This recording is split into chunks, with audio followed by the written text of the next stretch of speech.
Erik ten Hag has been sacked by Manchester United after a lacklustre season of finishing 8th in the Premier League and finishing rock bottom of the Champions League group stage. He did win the FA Cup with United, but it wasn't enough to save his job. But United haven't messed around finding their replacement, as they've already chosen their next new manager. And it's just been announced by Fabrizio Romano that they've appointed me as the new man in charge for the next 2 years. The contract I've signed says I've got to try and win the Premier League, I've got to win the Champions League, and I've got to be competitive in domestic competitions. And there's been very mixed reactions to me being announced as the new manager of Manchester United, as you can see, but it's now my job to prove these guys wrong. But it certainly helps that United have already bolstered the strength of their squad this year by signing Joshua Zirkzee, Leny Yoro, and Bayern Munich duo Matthijs de Ligt and Mazraoui. But I've only got 2 years to try and win the Premier League and Champions League with United, so this isn't going to be easy. Guys, welcome to the Manchester United career mode. Drop a like on this video if you're excited about the series, and smash that subscribe button if you're new around here. So here we are, guys. It's my first day in charge of Manchester United, and this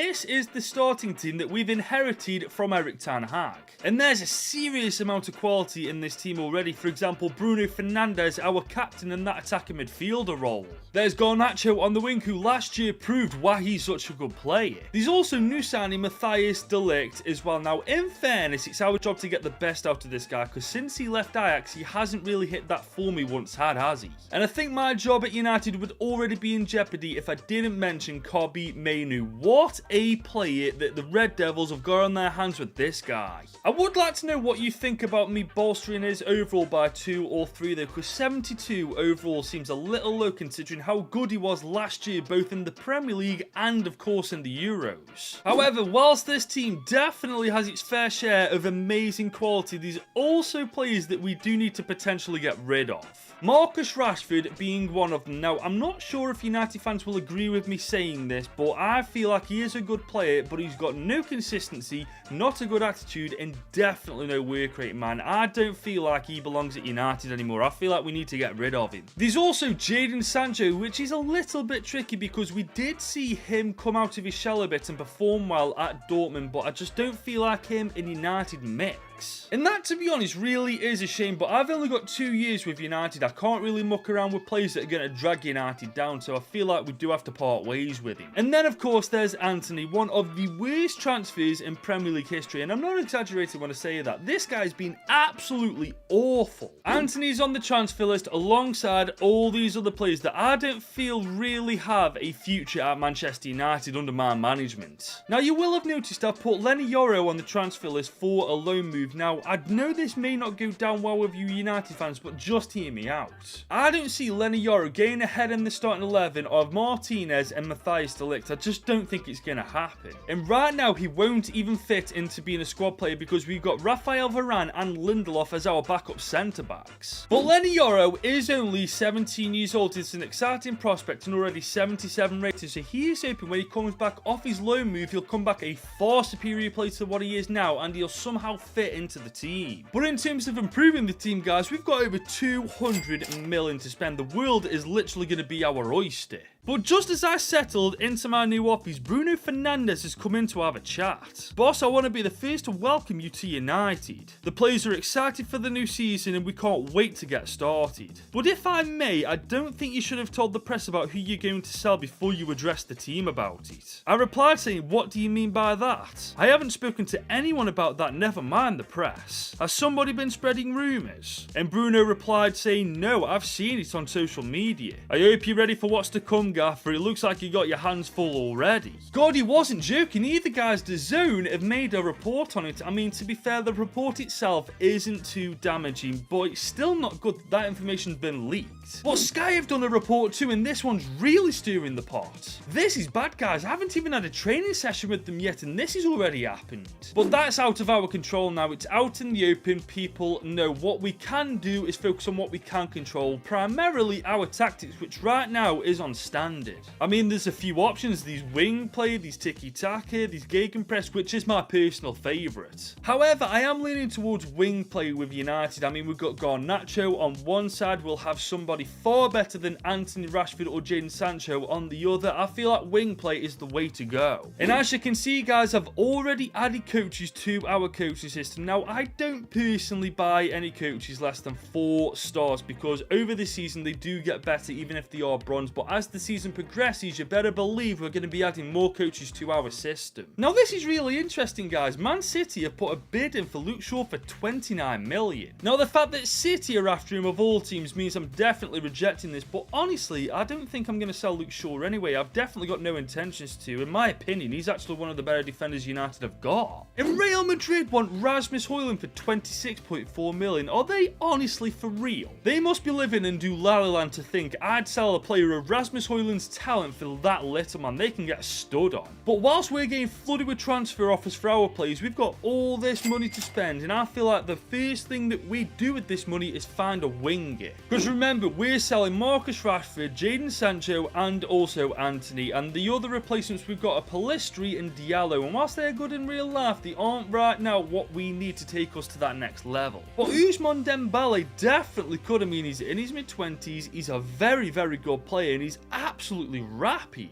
And it also helps he's got 5-star skill moves, 5-star weak foot. I mean, he's the player that Anthony wishes he was. But on the other hand, there's Nico Williams, who's definitely an option. Only 20, 82 rated, and we all saw just how good he was in the Euros. He'll only cost between 61 and 49 million as well. I mean, this guy's an absolute bargain for how good he is. But there's also Takfusa Kubo as well from Real Sociedad, 22 years old, a little bit of a worse player than Nico Williams ratings-wise, but he's still damn good. But out of these 3 players, guys, I'm leaning more towards Nico Williams. I mean, his performance in the Euros was genuinely world-class, and I feel like out of the 3 wingers, he's the most complete by a mile. And the fact that his market value is only 40 million is absolutely amazing for us. We're going to offer 54 million. I feel like that's 6 million over their lowest market value for him. Are they going to accept it though? No, they want Diego Dallo and 31.5 million. Now, I've personally got no intention of selling Diego Dallo, so I feel like we're going to reject that and just up our price a bit. And we're going to up it to 57.5 million. Are they going to accept that though? They've accepted it. Lovely stuff. Is going to be on a 5-year contract earning 72 grand with a 660k bonus. I feel like he's going to accept this. He wants 2 grand more. You absolute pedantic little git. But it is what it is, guys. He's absolutely phenomenal. I feel like that extra 2k a week's going to be worth it. And there he is in the Manchester United shit. He'll be wearing the 34 number. We're definitely going to have to sort that out. But it's official. Nico Williams is our first transfer as United's manager. We've definitely got to sort this number out though. 34 now. I really want him to be a main part of the team, so I feel like, well, we're selling Marcus Rashford anyway, so we're going to give him the number 10. But I think we're going to convert him to a right winger because he's got 5-star weak foot. That means that if he's on the right, he can cut inside and have a pop with his left foot, and it'll be just as good as his right foot. However, Garnacho, on the other hand, doesn't have 5-star weak foot just yet, so we're going to cater to what our strengths are on the wing, especially when our tactics revolve around them. And there he is, guys, in the team, and may I say so myself, that front four is looking pretty damn decent. And we've still got 151 million to spend now, but to be fair, I feel like our next transfers should be somewhat similar to what they're doing in real life because they're not quite done yet in the transfer window. Now, at the time of recording this, Manuel Ugarte is in deep talks with Manchester United. It's definitely over halfway done, so I feel like the most realistic thing to do right now is to actually sign him up ourselves. To be fair though, he's a great player, 22, 81 overall, got some insanely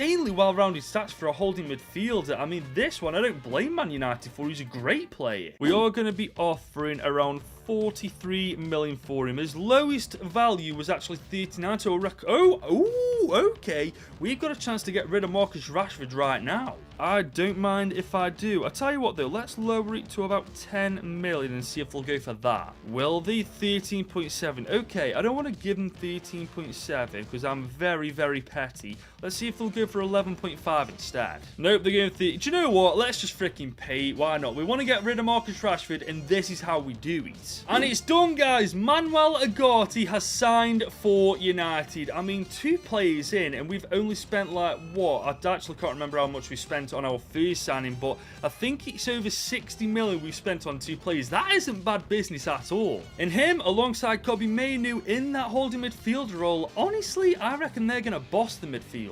But there's more good news, guys. Villa want Maguire for 14.5 million. But according to our assistant, we can get 13 to 19 million for Maguire. I reckon we try to get 16 or 17 just to try to do a little bit of good business. Will they go for 17.5? Yes, they will. Unai Emery, good evening. We also have interest for Lenny Yoro. Tottenham Hotspur want him on a loan to buy deal. That's not going to happen. We're going to loan him, but I'm not opposed to sending him to the bottle jobs. Chelsea now also want Scott McTominay for 13.3 million. We could only get at max 1 million more if we negotiated, so I'm just going to accept it. And Real Sociedad want Christian Eriksen for 12.8 million too. Honestly, we're getting floods of transfer offers for our players now. But not only do Real Sociedad want Eriksen, Inter Milan do 12.9 million. If I'm not mistaken, actually, didn't Eriksen play for Inter Milan at one point? But in other news, guys, Maguire has left United, a solid 70 million below what they originally bought him for, but at least he's gone now. Scott McTominay's also officially left to go Chelsea too. There's now also a 5.2 million offer for Donny van de Beek from Girona. I reckon we'll just accept this. And New de Almeria want to pay 10.2 mil for Anthony Martial. Yes, happy days, let's get rid of him. Well, here's a big one, guys. Jadon Sancho's had an offer from Wolves for 34.7 million. Now, our assistant reckons we can get upwards to 10 mil more than that in negotiations. So I reckon we actually go in for a little bit more money from Wolves. Now, they did say we could get like 44 million for him. I'm not going to push the boat out too much. I'm going to go for 40 million instead. Let's see what they say to that. They accept that straight away. I mean, they're not very good at negotiating, are they? First time doing it, first time done. But I do believe that is Lenny Yoro going to the bottle jobs for a 1-year loan move. I still think this is the best option. He'll come back a far better player, and he'll also have Premier League experience. But it doesn't stop there. We got another transfer offer, Antina this time, 26.2 mil from Palace. I could bought it, but I do not want this cretin in my team. We're accepting this so we can get gone. In other news, though, we have just loaned Brandon Williams out for 12 months to Benfica. As well as that, guys, Christian Eriksen is officially leaving United. Who's he going to go to, though? I think Inter Milan was one of the teams. I can't remember the other. So the moment of truth, he's gone to Real Sociedad for 12.8 million. Good for him. Now, back to the transfers. We've had another offer for Anthony, 2 million more from RB Leipzig. I'm going to accept this because getting more money to get rid of Anthony, why not? And it's the same story with Van der Beek. West Ham wanting for 5.4 million. I mean, I'm not exactly going to say no to that, am I? And I think, guys, this is Anthony leaving the club. I couldn't really give a rat's backside where he's gone to. I just wanted him gone. Has he gone to Palace, though? Yes, he has. 26.2 million. Lovely jubbly. Now, in other news, guys, Nico Williams training to become a right winger is complete. Let's see if he goes up an overall. Yes, he does. 83 rated. Beautiful stuff. Is Garnacho going to do the same, though? Yes, he is. 78 rated. Lovely. It's only 19 years old, too. But we got another cutscene. It's Jadon Sancho this time. So with this sale, we've got rid of Marcus Rashford, Anthony, and finally Jadon Sancho. The big three that I wanted gone are officially gone. And looking at the transfer list now, guys, I think we've done a damn good job. Only Johnny Evans, Van der Beek, and Martial are left. I mean, Martial and Van der Beek have already got offers in process, but Johnny Evans, I don't see us selling him. I mean, he's 35 years old, for God's sake. Now, we do have an offer from PSG for Bruno Fernandes, 86.3 million. I mean, that is quite enticing, to be fair. However, I feel like you United fans would come for me with pitchforks if I sold him, so we're going to reject this. But we've got another cutscene. Van der Beek is leaving. I think he's going to West Ham United. I feel like they paid 5.4 million for him. I'm really not sure at this point. Everything's just a blur. Where has he gone to, though? West Ham United. Lovely stuff. And we've got another cutscene, guys. This this time Martial. It's the last person on the transfer list that we wanted to sell aside from Johnny Evans. That's our business done for now in the transfer window. And we've now got over $250 million to spend after selling all the dead wood in the United squad. Guys, we are absolutely minted. I mean, until we play anybody at the very least, guys, I don't know where I'd want to actually buy for in this starting team, because right now I'm very happy with who we've got. But we do have our first game in the Premier League against Wolverhampton Wanderers first up. And to be fair, guys, this is a great test. Wolves aren't a pushover. And to be honest, it's going to be a great opportunity to see how the boys play as a team together, because in my opinion, this is by a mile our strongest starting 11. Now, yes, I know that Kobbie Mainoo is only 72 rated and is a part of the starting team, but there's not a chance in hell I drop him from this squad, man. He's the future of United, for goodness sake. And yes, I will be playing Dello ahead of Mazraoui. I mean, when you look at them as players, guys, they're not too dissimilar when it comes to their stats. I feel like we're going to use them both over the course of this season and then decide from there who the better player is. But here we go, guys. It's our first game in charge of the Red Devils. Let's see how we get on in our first game. Oh, this isn't a good start. Good defending. Wang Yi-chan is on the ball. He's cut inside. He's left the lip for dead. What am I doing there? Oh my god. He's just torn us apart. 10 minutes into the game, we're already 1-0 down. I mean, look at this. What is he doing there, man? That is so bad. And then Martinez was... Oh, that's just shocking all around. Definitely not the start we were after, but there's 80 minutes left in this game. Plenty of time to recover and get the 3 points. What is that, referee? Garnacho on the wing. Our first proper time in their off. We've got Bruno on the wing. We're going to come and set... Oh, that's beautiful from Bruno. Oh, good save. Hojlund is on the ball now. Let's see what he can do. He's got so much pace and so much strength, and we're not really utilising it. He's not got ball control, I'll say that about him. What was that? Garte is on the ball now. We found Nico Williams. Not really been a part of this game. However, if Hojlund can get in a bit of room, he can't. Hojlund, man, you're 6'9", for goodness sake. Why aren't you getting in the box? That was no joke. A dreadful first half, man. We've got to book our ideas up. It's Wolves, for God's sake. Imagine if we played against Man City. We get annihilated. However, this is decent. We've got Alejandro Garnacho coming forward. Can he get a shot off? Can he get a goal? Good save again. Garnacho on the ball now. We're going to try and come inside. Oh, that's beautiful play from Garnacho. He's done too. The referee. How was that not a free kick? Thank you very much. I've just realised I'm terrible at free kick. I tell you what, that's just around the wall. Let's put a good amount of power on it and see what happens. Can that go? Oh, that's a great attempt. Good save again. I tell you what, we are really cooking in this second half. That's a great delivery as well. Can we get out of that? No, that's a wasted opportunity. Bruno's on the ball. He's waiting for that run from Garnacho. He's not making it. Finally, he's making a run. There we go. Garnacho, use your pace to get around Gomez. He's done it. Garnacho, Alejandro Garnacho to equalise the game. We've finally done it with 20 minutes to go. Garnacho, by a country mile, being our best player in this game. He wasn't really at much in the first half, but in the second half, he's come to life. He used his pace to get around Gomez. I'm not sure what that freaking finish was. It looked like it was a toe bunter, but nevertheless, it's an equaliser. With that, there comes a couple of changes. Hojlund is coming on for Zirkzee because he's done absolutely nothing. And honestly, I'm going to give Casemiro a go in the middle of the park. Kobbie Mainoo, he looks a bit knackered. Oh, this is bad. This is really bad. Andre Onana saving us the game in the dying seconds of the game. But that's it. The full-time whistle's gone. Not an ideal start for our first game at the Red Devils. And after the game, the chairman of Manchester United pulled me to one side for a chat. That wasn't really the start we were after. That's 2 points dropped as far as we're concerned. But we've got bigger things to discuss. As you know, there's been some leaks to the media about what we're doing here at this club. But we don't think that's just a coincidence. We think there's a mole in the team. Oh, well, that's just bloody fantastic.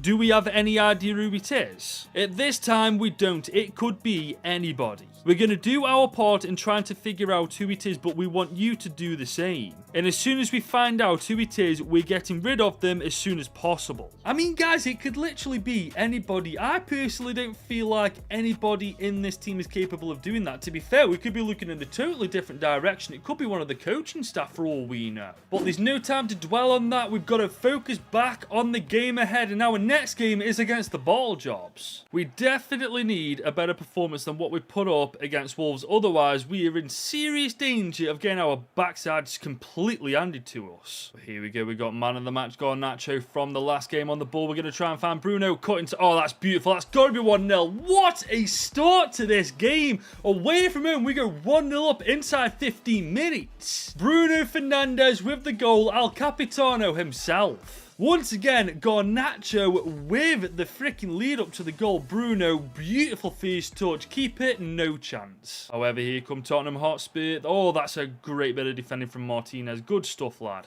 Garnacho once again on the ball. Oh, he's found Højlund. He's unfortunately got no freaking agility whatsoever. However, we can do something. Okay, we're going to have to... Oh, that's just... Oh, what was that? They're on the ball now on the right-hand side. This isn't good. Oh, my days. Get up. What's just happened there? Oh, come off it, referee. Stop buying the refs bottle jobs. Is this a penalty? Matthias de Ligt goes in for a tackle. I mean, I'm not being funny. If that's a penalty, that's the softest pen I've ever seen. Andre Onana, it's all on you, lad. Bottom right. Oh, we went bottom right instead of top right. Hyun-Min Son, you jammy git. I don't still at all think that was a penalty, but it is what it is. We've just been shafted. We move. Here we come with Nico Williams. We're going to try and find Højlund. Højlund on the receiving end of it. Nico Williams, he's got that 5-star weak foot. Oh, we can't take advantage of it. Well, here comes Hyun-Min Son down the other end. Andre Onana, I was pulling you out of the box. What are you playing at, you dumbo? From when Son got into the box, I literally pulled Andre Onana out and he just didn't move. What was he doing? I'll take fault on most things, but that definitely was not my fault. Onana just does not know how to be a keeper. We've got Nico Williams on the ball. Oh, look at that from Nico. He's cut inside. Can he get a shot off? That is beautiful from Nico Williams. Good save. Good delivery in, and we equalise here. That's a beautiful ball in. De Ligt! Come on, how many chances do you want in the air? We've only got 20 minutes to get a equaliser. Garnacho on the ball. This is good. Can we cut inside? Yes, we can. Oh, come on, man. Garnacho can't do it all by himself. I don't know whether it's me or it's just him, but I don't think Højlund is a good player at all. He is literally a donkey up top. Here comes Pedro Porro for Spurs. Richarlison with the overhead. Andre Onana actually making a save. That's a rare occasion. And we've got Garnacho on the ball. Can he do Porro for pace? I feel like... Oh, Porro, man, you're not that quick at all. Give over. And there we go. That's another game played in another 3 points freaking drop, man. To the bottle jobs as well. That's just annoying. So far out of the 2 games, Bruno and Garnacho are by a country mile our best players. Both gained 2 goal contributions from both of those games. But Højlund is an absolute donkey up top, man. Every time he's had the ball, he's either lost it or done absolutely nothing of value with it. I don't know why he's a starting striker, man. In fact, yeah, I'm going to replace him with Zirkzee. Let's see what Zirkzee can do in place of Højlund. I mean, we're up against Forest next, so let's see if we can get a result here. It's a 3-all draw, man. Why can't we win any games? Agate got a goal, Zirkzee actually got one, and Bruno Fernandes once again. I do feel like we are missing a prolific goal scorer up top. I mean, we've got Garnacho, who's doing really well. Nico Williams is trying to find his feet in the Premier League. But I'm not convinced of our 2 strikers, man. Højlund, especially. Zirkzee, I'm a bit 50-50 under. The first chance he gets, he scores a goal. But we've got 295 million to spend, guys, and the transfer window is still open. I mean, I feel like if we are to move forward with Manchester United, not only do we need a much more experienced striker than the ones we've currently got, we need one who knows how to score goals and who knows how to win games. So I'm thinking we relive the past, guys. I'm thinking we bring Cristiano Ronaldo back for 1 or 2 more years to have one last dance in Europe. Now, I knew that he had a stinky Euros for Portugal, but he's genuinely the greatest goal scorer of all time, and he'll be a massive asset to us on the pitch and off the pitch with Højlund and Zirkzee. And considering he'll cost a max of 27 million, it's not like we can't afford him either. And especially with us being 15th in the Premier League, we're going to have to take action one way or another, bringing in Cristiano Ronaldo, or whether that be a striker that one of you guys suggest in the comment section down below. Also, don't forget, I'm holding a mini press conference in episode 2, so if you've got any questions you'd like to ask me, put them in the comment section down below as well, and they may or may not be addressed. But that's where we're going to leave this episode, guys. If you have enjoyed the start of this Manchester United career mode, drop this video a big old thumbs up and smash that subscribe button if you are new around here. And if you want more United content from me, just click this video right here from when I took over them for 10 seasons. Manchester United have sacked Erik ten Hag and they've appointed me as their new manager. Now, I've signed this 2-year contract right here which says I've got to win the Premier Premier League, the Champions League, and be competitive in cup competitions. But we haven't got off to a good start. As you can see, we're 15th in the Premier League after 3 games. But there is good news, as we brought in Nico Williams and also Manuel Ugarte for only 71.4 million. However, after transfer business at this club was leaked to the media before anybody at the club actually knew about it, upper management believe there's a mole in the team, so there's that to worry about too. But we are still in the transfer window and we've got just under 300 million to spend, and we will be spending this money on 1 or 2 signings, so stay tuned for that. This is episode 2 of the Man United career, so drop a like on this video if you're enjoying the series so far and smash that subscribe button. But coming back to who the traitor could be for a second, man, I'm looking at this starting team and I genuinely don't know who it could be. I mean, everybody's happy, everybody's content. I mean, nobody's got a motive to be the traitor. I mean, to be fair, my initial suspicions were Harry Maguire. Of all the players that have played for United in the past 3 years, he's definitely got the most motive to do it, considering how the fans have treated him. But moving on from that for now, we do have to address the Rafael Varane situation, and the situation is he shouldn't even be at Manchester United because in real life he's been transferred to Como on a free. But Varane isn't the only one that shouldn't be at the club right now. Will Fish shouldn't be, Charlie McNeil, and so on and so on. So to make this accurate to in real life, I'm not going to sell them or loan them out through the game. I'm just going to do it myself. That way it's as accurate to what's going on in real life as humanly possible. But now we move on to Kobbie Mainoo, and I asked you guys in the previous episode what I should do with his overall, because 72 rating is a little bit low considering just how good he was last year. And basically everybody agreed that he should get an overall boost, so I brought him up to 77 overall because that's what his in-game rating is going to be in FC 25. Well, now we move on to the more worrying things. We're 15th in the Premier League after 3 games. We haven't won a single game yet, ladies and gents. But we do still have 295 million left to spend, and the transfer window is still open. However, before we do any more transfer business, I did say I was going to hold a press conference to answer your questions. William Harmison 587 asks, are you worried about how terrible your start has been and what are you going to do about it? We just need to find our feet with the new tactics that we've been running in training sessions, and once they've got that on lock, we'll be good to go. Gamer Killer asks, do you plan on growing youth talent in the team, because I think they need it. If I was here for longer, then it may get more of my attention, but I'm here to win trophies, not focus on the youth academy. And Josh asks, are you going to bring back CR7? Well, Josh, it's funny that you mentioned that, because he's my one and only transfer target left in this transfer window. We need a prolific goal scorer up top, and there's nobody better in this world at scoring goals than CR7. And obviously, because he's almost 40, he's going to be cheap as chips. We aren't going to spend overboard though. We're going to offer 23 million.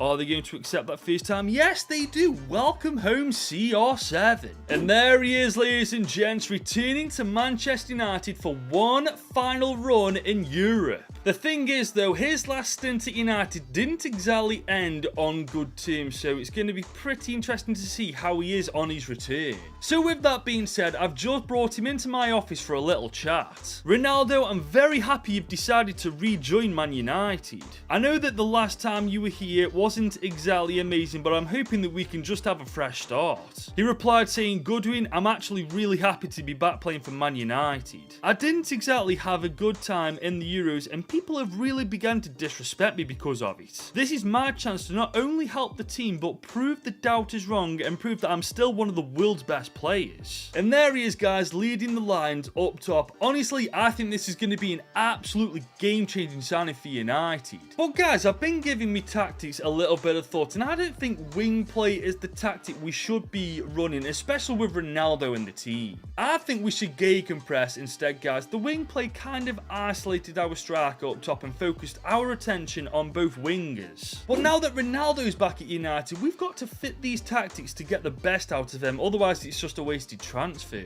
And I've just this second realised he's not even number 7, guys. We've got to fix this. He was number bloody 11. Mason Mount, get in the bin, lad. CR7 is back. And this feels like it's just written in the stars. Ronaldo's first game back is against Arsenal. Now that team is pretty damn incredible. Alphonso Davies is their left back, my days they've been busy in this transfer window. But Ronaldo did say he wanted to prove he's one of the best players in the world still, and what better team to prove that against than freaking Arsenal? Saying that though, guys, this is a must-win game for us. We lose or draw this game, we go 4 games into the season without a win. We can't be bloody having that. Oh, Martinelli's through. Oh my days, how has he done it? Oh my days, he's actually going to score this, isn't he? Oh my god. Okay, what's that? I thought for sure that was a penalty. I was about to freaking break my controller. Nico Williams is on the ball though. Alphonso Davies is in chase, but it looks like he's actually got the better of him. Can we find Ronaldo? Yes, we can. Back into Williams. Nope. Can he get a shot off? Oh my, how has he still got the ball? Referee, free kick, anything. Here come Arsenal though on the right hand side of the pitch. They're doing really well to work it into the box. We need to put a tackle in here. Onana, good save. He's had a bit of a shaky start to the season, Onana has, leaking goals left, right. But when he's called upon in crucial events, he definitely steps up. It's a decent first half. Better than I thought we'd play, to be fair, against Arsenal. But we do want to win this game. I'm not happy to settle for a draw. Speaking of, here comes Bukayo Saka on the right-hand side. Luke Shaw is in chase. He's done well to contain him. He's got the cross in. Oh, my days, Andre Onana. What a save. Williams is on the ball here. We're going to try. Oh, we've done really well here. Can we cut inside? Okay, this is decent. Okay, can we make anything work here? Luke Shaw's on the ball. Agate, take a shot from distance. Oh, I swear that's actually our first shot on target. But we only need 1 to go in. That's all that counts. That's a good delivery. De Ligt. Oh my days, how many chances? De Ligt again, finally! He scored a freaking header, Matthias De Ligt. He's made it 1-0 to United on the hour mark. It's about freaking time as well. What did I just say? We only need 1 to go in. Granted, we had 2 opportunities there, but that's second header, fair enough, that's a firebolt. What a statement from De Ligt, man. That's going to win him over from the fans. First goal against the Gunners. Go on, son. Fernandes is on the ball. He's looking for that run from Ronaldo. He's found him. Oh, it's a bit too tight to get a goal. And Nico Williams with the shot. Oh, my days. What was that? Here comes Alphonso Davies, though. Nico Williams is in chase. Alphonso's knackered, to be fair, so we should be able to get the ball off him quite easily. There we go.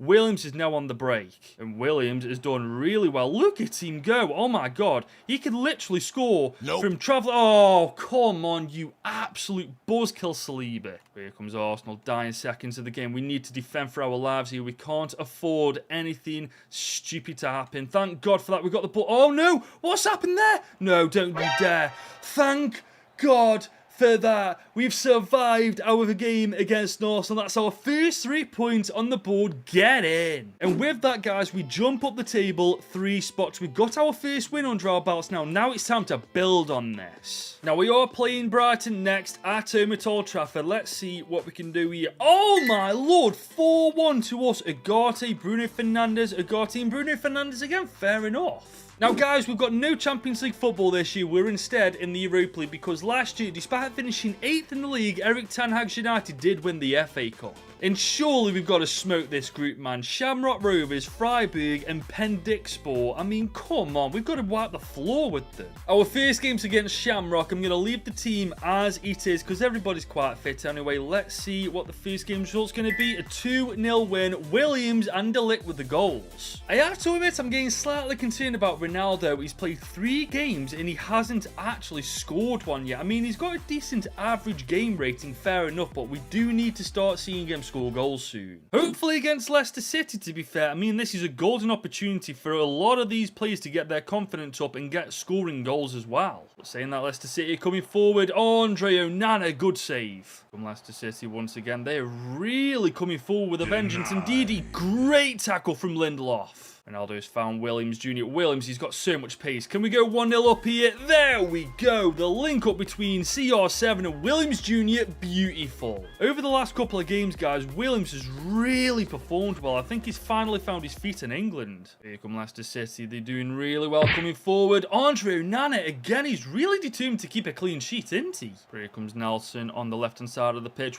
Oh, no, but somehow found its way. Oh, that's a beautiful bit of defending. Great stuff, lads. Ronaldo's on the ball. Can he spot that run from Williams? Yes, he can. Can he put it in? Oh, that's a good save. He was onside as well. Making a couple of changes now. Højlund's coming on for Ronaldo. Amad Diallo, who a lot of you guys were raving about in the comments in the first episode, is going to come on for Garnacho. Let's see what he can do. And here he is on the ball already. Amad Diallo. I mean, fair enough. He's got a bit of pace about him. Nope. Can we take a pop? Hang on, referee. That's a handball, isn't it? Leicester City are on the other side. Oh my days, where the hell did that come from? That is honestly appalling defending, man. We're trying to freaking block the cross, and honestly, what on earth is that defending there, man? That's atrocious. And there we go, another 2 points drop because we are freaking shit at defending. We need to bounce back with a win here against Stoke City. Thank you, 3-1. Williams, Bruno Fernandes, and Bruno Fernandes again. Credit where credit's due, guys. Bruno's carrying United at the minute. 10 goal contributions in 8 games for an attacking midfield is amazing. But still no goals for Ronaldo. He has had an assist, fair play to him, but we do need to start seeing him score goals, man, because this is atrocious at the minute. But we're up against Crystal Palace next at home. We do win 1-0. Williams with the goal winner. But we lose to Pendikspor in the Europa League 2-0 away from home. That is beyond shocking. I've got no words for that. And after that game, I pulled Ronaldo to a side for a little chat. Ronaldo, all due respect, I brought you here to be our talisman up top, but you haven't scored a single goal since you joined us again. If you carry on playing like this, you are going to be dropped because Højlund and Zirkzee deserve their chance if you're not performing well. And he replied saying, I get where you're coming from, but this is me we're talking about. Give me a couple of more games and I'll be back to normal. Well, he's going to have his chance to prove it as we are on the counter-attack against Brentford. Amad Diallo is on the ball. We're looking for that run. Ronaldo's through. Okay, this is his chance. Make it 1-0, Ronaldo. Fair play. Fair play. He did say give him a bit more time, and true to his word, he's banged a goal in. And he's got another opportunity here on the takedown. Oh, that's a great freaking save. Can we get a second, though, with Amad Diallo? And he's taking it. Fair enough. In fairness, that's a great goal from that distance and that angle. That is not an easy shot to make.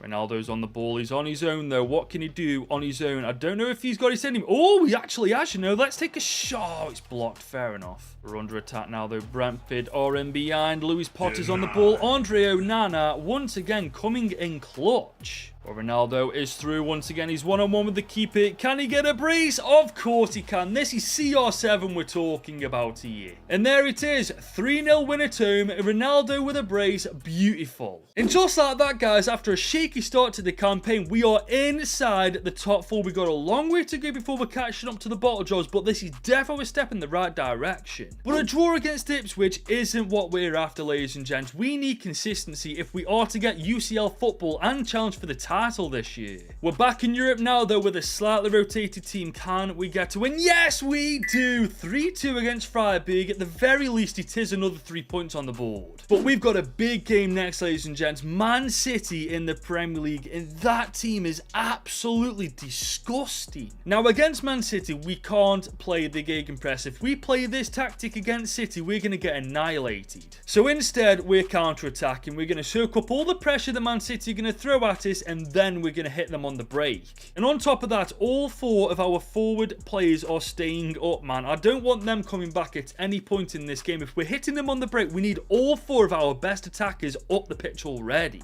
And this is the team that's going to play against Man City. Everybody's on form. Everybody's looking happy. Everybody's sharp. I mean, this team is good to go. But are we going to be able to pull a result off against Manchester City? I mean, I hope so, but it's not likely, is it, lads? Let's be real. Well, we've got Mazraoui on the wing coming forward. I mean, he's done really well, to be fair there. Bruno Fernandes. Ronaldo's on the ball. Can he put us 1-0 up? Yes, he has! Big game, CR7. He's had a bit of a shaky start at his life back at Old Trafford, but he's put us 1-0 up inside 10 minutes against Manchester City. For those of you lot wondering why I didn't open the checkbook for somebody younger, I mean, this is why big game Ronaldo always comes in clutch. But it is still only 10 minutes into this game. We've got 80 to go, and a lot can happen in that time, especially against Manchester City. Here comes Gvardiol on the ball. He's looking for Haaland. We cannot let him shoot under any circumstances. Onana, oh my god, he is absolutely phenomenal. Fair enough. Here comes Haaland on the ball, though. Erling Haaland, the big Viking 6'4". Oh my days, what is that? Oh my days. Out of all the things I expected Haaland to do then, a cross into the box to Foden was not one of them. Oh, this is shocking, man. What is our left back doing there? Why is nobody on Phil Foden? But we've got Bruno Fernandes on the ball here. Ronaldo. Oh my God, can he get a bit? Oh, we tried to get it on his right foot, but Ruben Diaz read it like a book. We're in the second half now. Man City are really pressing us once again, man. They are really wanting this win, and they may just get it. Andre Onana unable to save that shot. Who the hell even was that? Julian Alvarez? You don't even play for City anymore. This is abysmal, man. Man City, we can't get out of our own freaking half, man. City are just too good. It's literally like they know every little tactic, every little nook and cranny we've worked on the training ground, because we can't do anything against them. But here comes Ronaldo. He's on the right side of Stones. We could get a second here. Ronaldo puts it away. Oh my God, how is this still freaking 2-1 to City? Gonna make a change now. Højlund is indeed gonna come on for Ronaldo. I know that Ronaldo scored, but he's a bit knackered. Here come Man City once again. Oh, it's game over. Erling Haaland with the goal that he was eventually going to get. Man City have torn us apart, man. We haven't stood a freaking chance. But after that game, the chairman's bursted into my office and he's furious. Okay, Goodwin, we have a serious problem. Now, I've told you that we thought we had a mole in the team, but now we're absolutely positive about it. We found this note in Man City's changing rooms with all your new tactics that you used, explaining everything you were going to do against them. I replied saying, oh, well, that's just fantastic.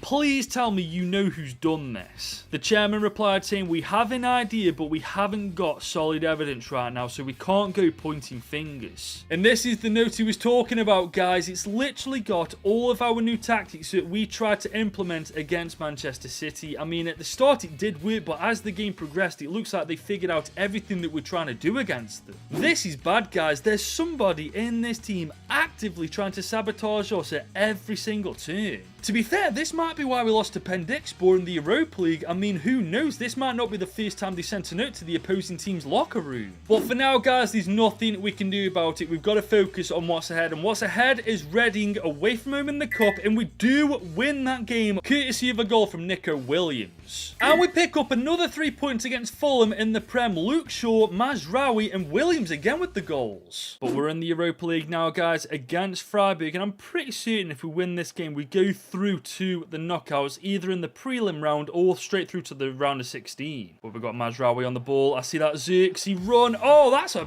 beautiful goal. Headed to the floor to make it harder for the keeper. Bottom left corner. Fair enough. Joshua Zirkzee making his mark in the team when he gets chance to. Good on the lad. But here come Freiburg once again. Oh my God, De Ligt's just taken someone out in the penalty area. You idiot. Onana, you've saved our bacon so many times. Oh my. Oh, we came so close, man.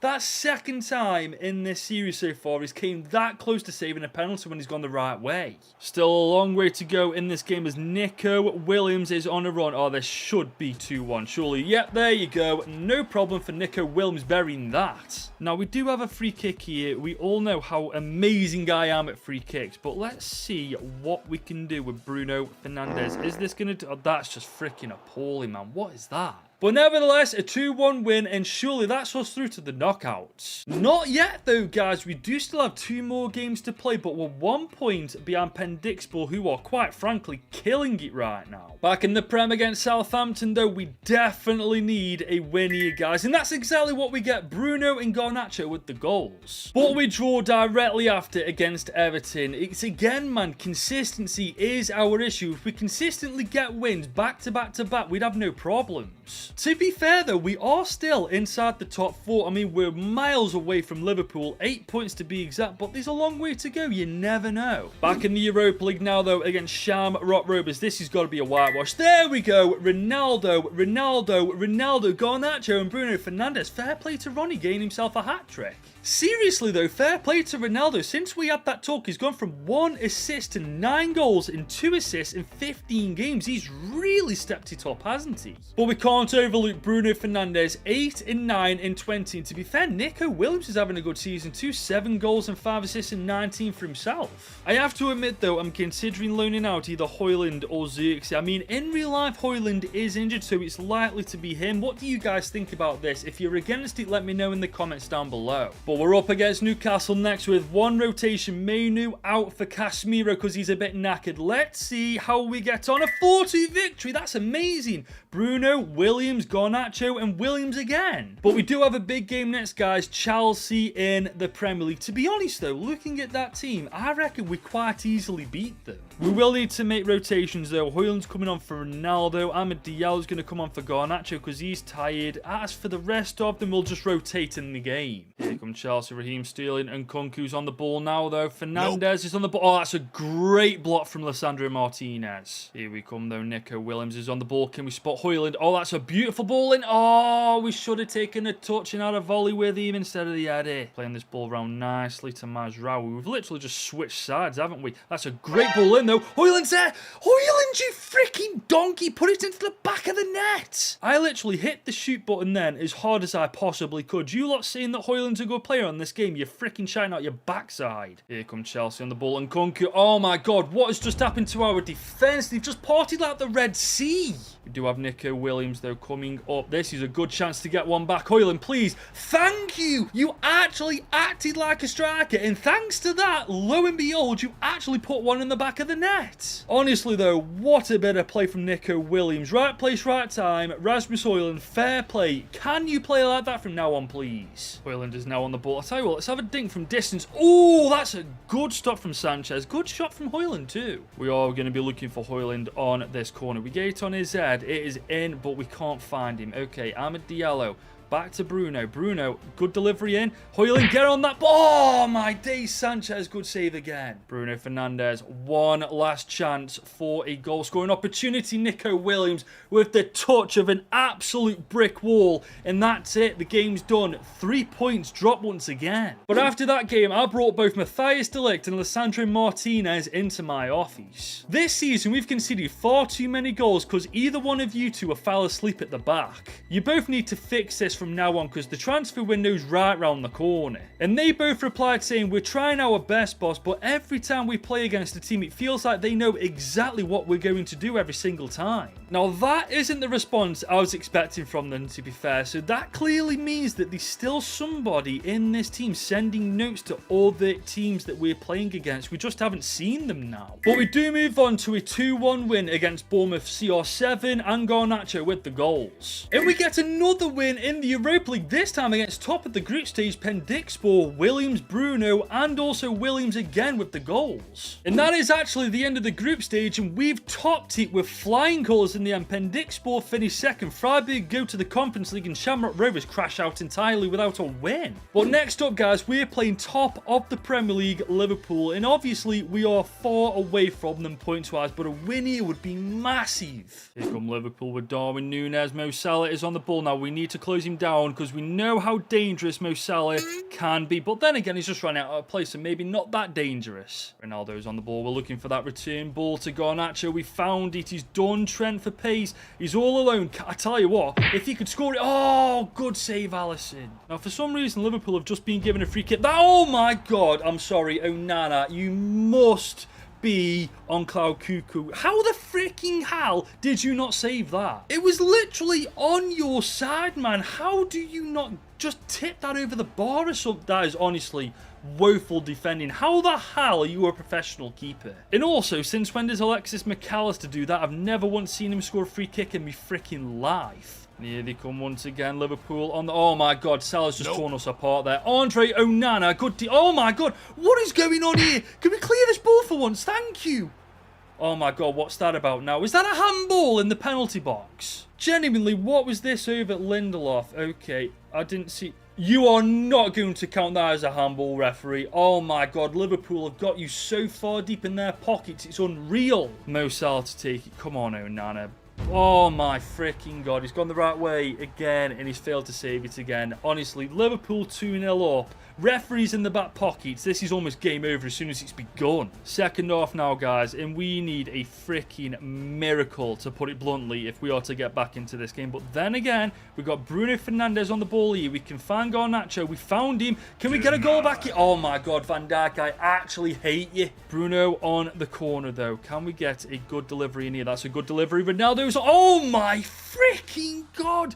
38-year-old Cristiano Ronaldo just scored that header. That is insane. But here we come with Garnacho. Oh my God, we can actually equalise here. Garnacho to equal. Oh, Alisson, you absolute tryhard. Another corner though. Can we equalise with another header? That's a good ball into Ronaldo. Oh my God, Ronaldo's done it again. Cristiano Ronaldo with a brace of headers. Almost the exact same goal. CR7 is just world class. Genuinely, the exact same goal as his first, just a little bit closer. Alisson doesn't stand a chance. We've got the ball in Liverpool's off. We've got control. Mazraoui's in acres of room here. Oh my God, we could actually... Oh, referee, that's got to be a penalty. It is as well. Oh my God, 15 minutes to go. We could go 3-2 up here. And there's only one person I want on this freaking penalty. Cristiano Ronaldo to get his hat-trick against Liverpool. Oh my God.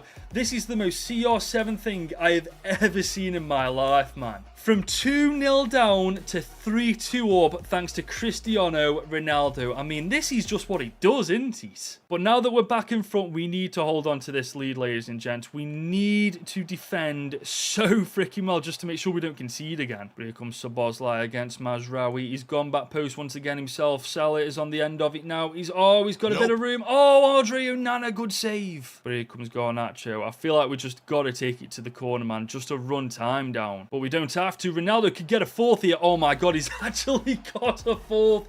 Cristiano Ronaldo has solo got us 3 points at Anfield. And after the Liverpool game, I pulled Ronaldo into my office for a little chat. Well, you've certainly turned things around, haven't you, this season? That was one of the best individual performances I've seen in a while. Keep it up. And Ronaldo replied saying, I told you, Goodwin, just give me time because this is what I do. Now, we're against Swansea next in the quarterfinals of the Carabao Cup. We have rotated a little bit because some players are just a bit knackered, but here we go. Old Trafford, who's going to win 3-1 on penalties? That is jammy, fair enough, but we are through to the next round. But then we lose to West Ham in the Premier League 2-1. Lucas Paqueta and Martin with the goal. That's not good enough, especially after beating Liverpool 4-2. But we do bounce back with a 1-0 victory over Aston Villa with Mazraoui scoring the winner. Now, we are almost halfway through the campaign, and so far, guys, our stats are looking good. Ronaldo with 17 goal contributions, 23 for Bruno Fernandes, and 17 for Nico Williams. We are 5th in the Premier League after dropping points to the Hammers, but in fairness, there's only 6 points between ourselves and top of the league, so there is still a chance we win the title from here. We do also have 262 million to spend in the January transfer window, so get your suggestions in the comment section down below, because you better believe we're going to be pretty damn busy. But guys, the chairman has just burst into my office. Goodwin, we know who the mole is, we know who the traitor is. We've got CCTV footage of him sliding the note under City's changing room before the game, and he's done this multiple times as well throughout the year. That's amazing news. Finally, we can end this once and for all. I'm not even going to bother selling him. I'm just going to release him from his contract. But you can't leave me in suspense any longer. Who's been doing this?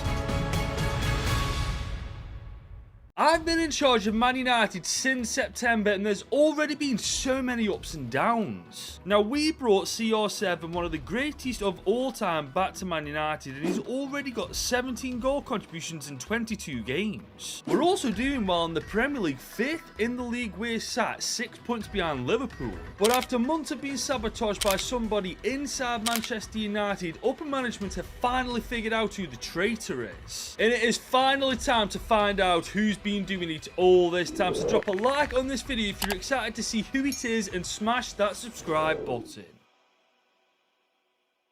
But I'll be honest, guys, I am gutted that one of these players has been doing this since the day I stepped foot into Manchester United. I mean, I've done nothing to deserve this. But I can confirm I know who it is, we've got the evidence to prove it, so now it's time to confront them. So I pulled the traitor into my office to demand an explanation. Look, I'll get straight to the point. We know it's you that's been sabotaging this team from day one, and we've got evidence to back it up.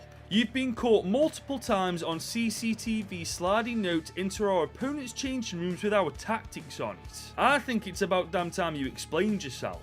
And the traitor Andre Onana replied saying, all I can say is that nothing I've done isn't deserved. I've worked my backside off for this team since I joined, and all I get is hatred and disrespect because I make a mistake or two. And then this club sacks Ten Hag after winning the FA Cup and they replace it with a nobody like you. Go ahead, sell me, see if I care. Anywhere's better than this dump. And I replied saying, sell you? You really think we're wasting our time trying to sell you after what you've done? No, you're being released effective immediately. Good luck finding a club after people find out about your antics here. I can't get over that conversation, guys. It was Andre Onana this entire time that was the traitor. I mean, his reasoning was fair enough. He was just frustrated with how things were going at the club, but all he had to do was ask for a transfer. But he's got more than a transfer, guys. He's now a free agent. Good riddance to the absolute snake in the grass. The good news as well, guys, we're only one game away until we're able to sign a brand new keeper, and I've already got a good idea on who I want to replace Onana with.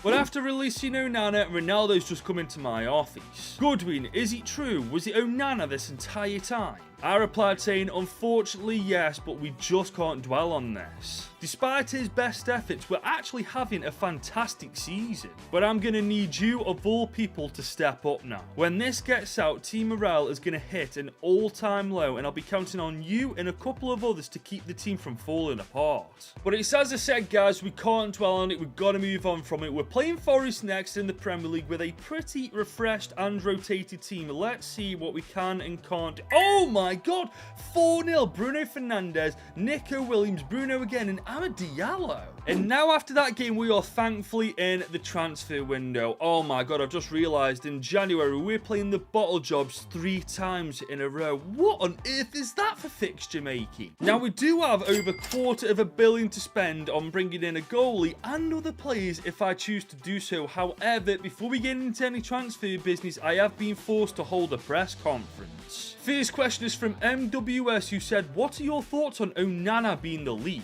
Now, I could lie to you and say we're not going to miss him at all after what he's done, but the truth is I'm gutted, and so are the lads, because he was a great keeper and a great person to be around. But some things you just don't come back from, and what he did is one of those things.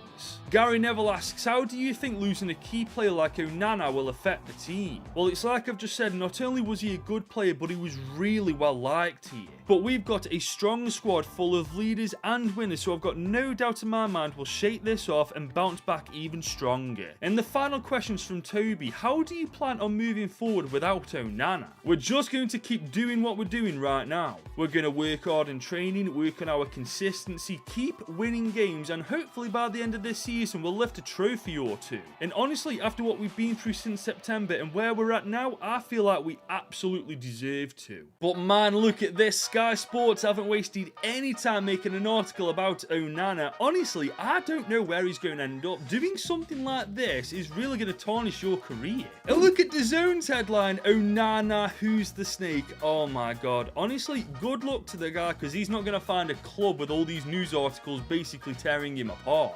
Well, speaking of the snake in the grass, we do need to find a better keeper than Bayundi, don't we? I mean, yes, he's a solid keeper, even growing in 2 overall, but I don't feel like he's going to go any further in this team than being a second choice keeper. Now, I did say I had an idea on who I could replace Onana with, and one of those players was Gianluigi Donnarumma. What a signing this would be, and honestly, I reckon he'd be inclined to join us too. Especially with Mbappe leaving to join Real Madrid, in the French league right now being a bit of a farmers league. There's also World Cup winner Emiliano Martinez, and honestly, I feel like he would be a phenomenal replacement for Onana. But despite Donnarumma and Martinez being great options, there is one other keeper I'm leaning more towards. And that keeper is Diogo Costa from Porto. I mean, he's 24, 84 overall, had a phenomenal Euros as well. Plus, with the likes of Diogo Dalot, Bruno Fernandes and CR7 already here at Old Trafford, I reckon that'll be enough to persuade him to join us too.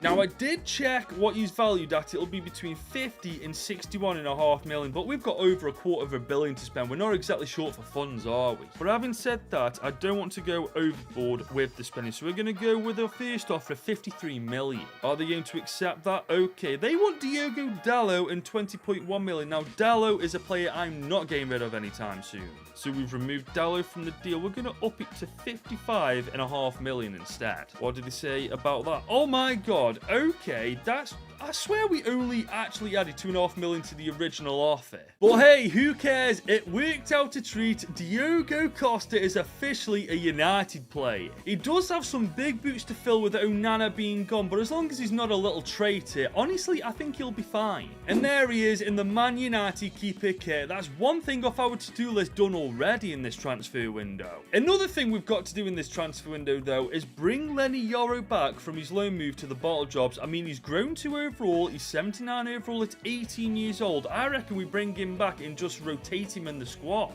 Because in all honesty, I prefer to play Lenny Yoro over Victor Lindelof because Lenny Yoro is better in almost every single aspect of his game. On top of that, guys, I want to loan out Rasmus Højlund until the end of this season, so he'll come back at the beginning of season 2. Now, let's be honest, since Ronaldo came back, neither Zirkzee or Højlund have really got a looking up top, have they? And I am trying my best to rotate as much as humanly possible, but we are playing a one striker formation, which means that when Ronaldo's dropped, either Højlund or Zirkzee is going to be missing out at any point in time. And to be fair, as a player, I prefer Zirkzee over Højlund, so we are going to send Højlund out on loan till the end of season 1, so he'll come back at the start of season 2. However, whilst we're loaning out our striker, we do need depth in other positions, maybe a midfielder, maybe a winger, because we've only got Amad Diallo as our backup winger in case anything happens to Nico Williams or Garnacho. But we've got £200 million to spend after that Diogo Costa transfer, and honestly, I'm thinking about bringing in a world-class left-back.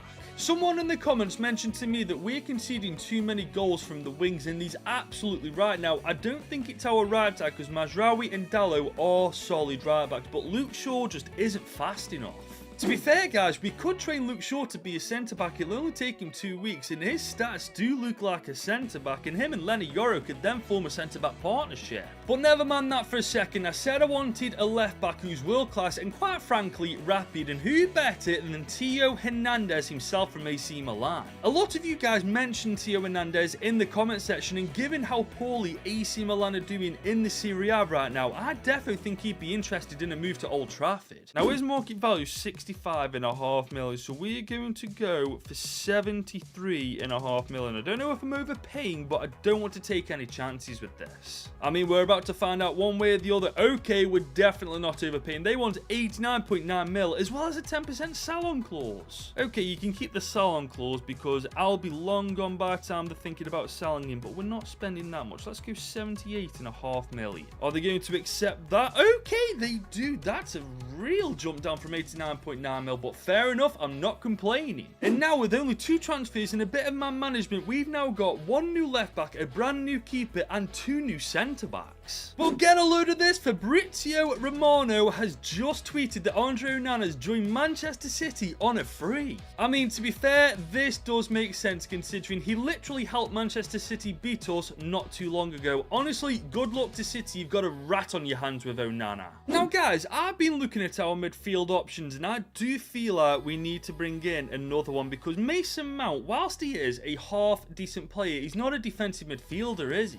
I mean, as you can see, he's got 61 defending, 67 physicality. If we rotate him and put him into a holding midfielder position, he's not going to do a good job at all, is he? And we do still have 119 million to spend, guys. I don't think we should go overboard with this money, but I do now think we need a backup holding midfielder and we need a backup winger now too. But whilst I figure out who our holding midfielder is going to be, I already know who I'm going for that backup winger role. Alan St. Maximan, I know he's playing in Saudi Arabia, but he's got that Premier League experience, and let's be honest guys, he's still a baller. And he's not too expensive, which is just what I want, so I'm going to offer 27 million. Are they going to accept that? Yes, straight away. Why do I feel like I've just massively overpaid with that transfer? But it is what it is, I guess, guys. With the signing of Alan St. Maximan, we are one step closer to ending our transfer window. Now, as you can see, guys, I've been pretty busy scouting scouting on the transfer market, trying to find players who would be suitable for the position we're after. Now, I like Adam Wharton. He's 19, he's 77 rated already. I mean, it sets up the next Manchester United manager perfectly for the future. So would Amadou Onana, to be fair. I'm not too sure if he's playing for Everton still in real life, but he's only 22, 78 overall as well. But now we get to the more expensive options. Boubacar Kamara is definitely an option too. 24, 83 overall, killing it at Villa as well. However, my personal favourite option is Adrien Rabiot from Juve. I mean, he's not technically a CDM, but look at his stats, man. He's absolutely phenomenal. Only 28, 84 overall as well, and he'll only cost a maximum of 43 million. I think it's fairly obvious, guys. We're going for Rabiot. It's not even a competition at this point. And with us still literally having over 80 million, we're not going to have problems signing him. So we're going to offer 39 mil as our first bid. But they want Kobbie Mainoo and 11.9 million. I can categorically say right now that's never going to happen. So let's remove Mainoo from the deal. I tell you what, let's bump it into the 40s. Let's go 42.5 million. Let's see what they say to that. Thinking about it, I can't actually remember if that's going over. I think I've just gone over, but honestly, with the amount of money we've got, I think we can afford to. And with the signing of Adrien Rabiot from Juve, ladies and gents, that's our transfer window done and dusted, signings-wise anyway. As we do still need to loan out Rasmus Højlund. We've got a 2-year offer from Aston Villa. I mean, I think we are going to accept this. Just because it's a 2-year offer doesn't mean we can't recall him at the beginning of season 2. But whilst that's in the works behind the scenes, we're now playing Crew in the FA Cup with a very rotated team. As you can see, now that we've got a bit more depth, we're going to utilise it. Let's see if it's going to work out. Oh my god.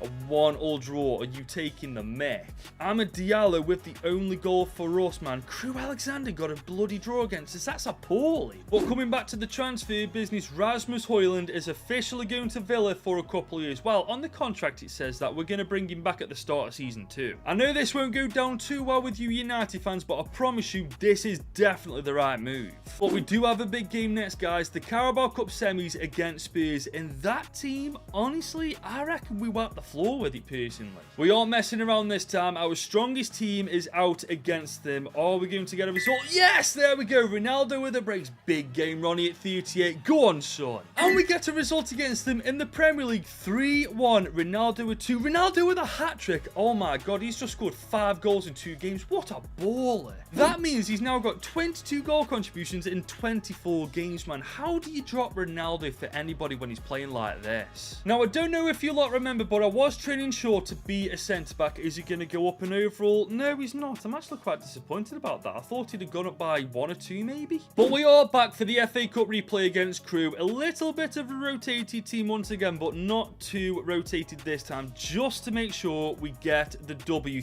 Thank God for that. Zirkzee and Bruno get us through to the round 4 of the FA Cup. Guys, I'm looking at our calendar now, and I can't get over this. We're going to play Tottenham 4 freaking times in the span of 28 days. I mean, what on earth is going on with the fixture makers, man? Can't you give us someone else? But this next game against them is the Carabao Cup semi. Second leg where we're already 2 up, so we are going to field a little bit of a rotated team, but all we're going to do is try and see this game out so we get through to the final. I've just this second realised as well, Lenny Yoro used to play for Tottenham on loan as well, so technically we've got our own little rat in the team. Well, here come the bottle jobs, bursting down the right-hand side of the pitch with Pedro Porro. Candelo put a tackle in. No, he's not, but he's done enough to make him run out of play. We've got Kobbie Mainoo on the ball now. We've found Alan Saint-Maximin. Oh my god. Look how quick he is, man. Oh my days. We're going to score here, surely. Look at that from Saint-Maximin. He just ripped Spurs apart with his pace alone. Alan Saint-Maximin, welcome back to England, lad. He literally left Tottenham Hotspur's defenders for freaking dead and put one away against one of the best teams in the Prem. I think at this point, if we get one more goal, we are safely through to the final. But here we come on the counter-attack ourselves. I'm looking for room. I'm looking for options. Alan Saint-Maximin, he's been found. He could get a second here. Oh my god. He actually... Oh, what a save for Cario. Here comes Spurs, though. They need a miracle at this point to get back into the game. They need 4 goals to win, remember. Referee! Oh my god, that's got to be a red card, surely. Send him off, referee. Adogi, that was disgusting. Is it going to be a red? Oh my god, how have you got away with that? Oh my days, this referee, man. We got to get better refs. Here we come, though. United are on the break once again. Bruno is there. I tell you what, he can end this game right here, right now. Vicario won't let him. But we do have a corner, and we could kill the game dead right now. Zirkzee's on it, and he gets his goal. I tell you what, I really do like Zirkzee. Every single time he gets an opportunity, he takes full advantage of it. So we've now got CR7 doing well, Zirkzee doing well, and Rasmus Højlund on loan. Life is looking up for strikers at frickin' United. And there we land, ladies and gents. Domination over the course of 2 legs. We are in the Carabao Cup final. And we're going to be playing Newcastle United as they've beaten Liverpool 3-1 on penalties. Not a pushover, but I definitely prefer to play Newcastle than Liverpool. But after that game against Spurs, the chairman's just come into my office. While Goodwin, Onana's gone, and honestly, I think you've done a good job at rebuilding the team and keeping the morale high. We think you're doing really well. We just want you to honour the contract you signed. And I replied saying, don't worry boss, I'm all over it. At the end of this season, United will have at least one more trophy to add to their cabinet. Well, speaking of cups, we're now in the FA Cup against, you guessed it, Tottenham freaking Hotspur. Hopefully this is the last time we play them for years at this point. But we win again. Oh my god, that's 4 times in a row we've beaten the bottle jobs. And you lot tell me they're not the bottle jobs, get stood on. But our next game is against Wolves in the Prem, and this is how the Premier League table is looking right now. As long as we can maintain some form of consistency, we definitely stand a chance of winning the Premier League, as daft as that sounds. And this is a good way to do it. A 4-0 win over Wolves. Ronaldo, Williams, Bruno, and Williams with a brace. But we draw against West Ham directly after. I know that we've just been on a mad win streak, but not in the Premier League. We need consistency in the Prem. Hopefully we can get that consistency back against Aston Villa. We are playing against Maguire and Højlund, but I reckon we should get a victory here. But Aston Villa have got a freaking penalty. We've got to save this. Come on, Costa. You did well in the Euros doing this, and he's been sent the wrong way.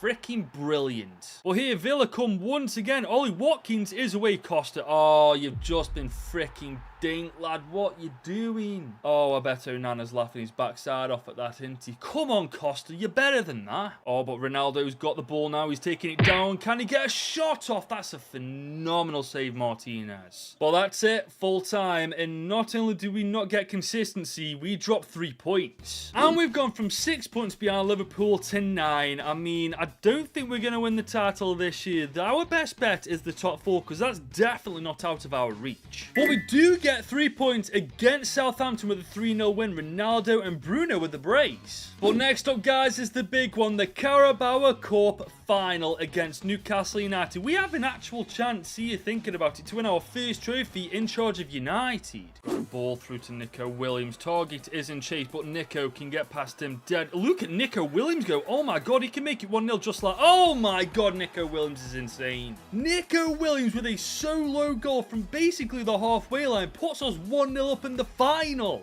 What a signing he's turned out to be, man. He had a shaky start in the Prem, but once he's found his feet, he's been phenomenal.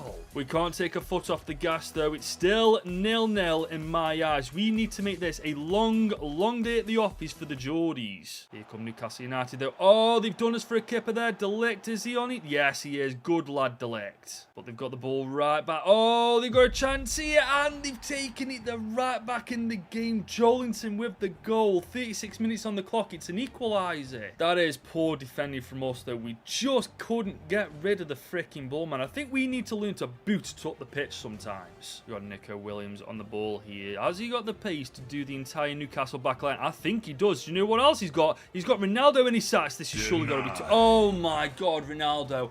Bro, I know you're 38, but come on, you gotta bury that. Newcastle are coming forward with a vengeance. De Ligt. Oh my days, De Ligt. What are you doing there? Don't let him get the shot off. Oh my god, I dropped Martinez for Lenny Euro to give him a game. I feel like I should have dropped freaking De Ligt. So we've gone from being 1-0 up to 2-1 down. We need to fix this as soon as freaking possible. But then again, we could have it with Theo Hernandez. Oh, what a save. We got Garnacho on the ball here. We know how good Garnacho is. Can we bring it back? Yes, we can. We got Ronaldo on the ball here.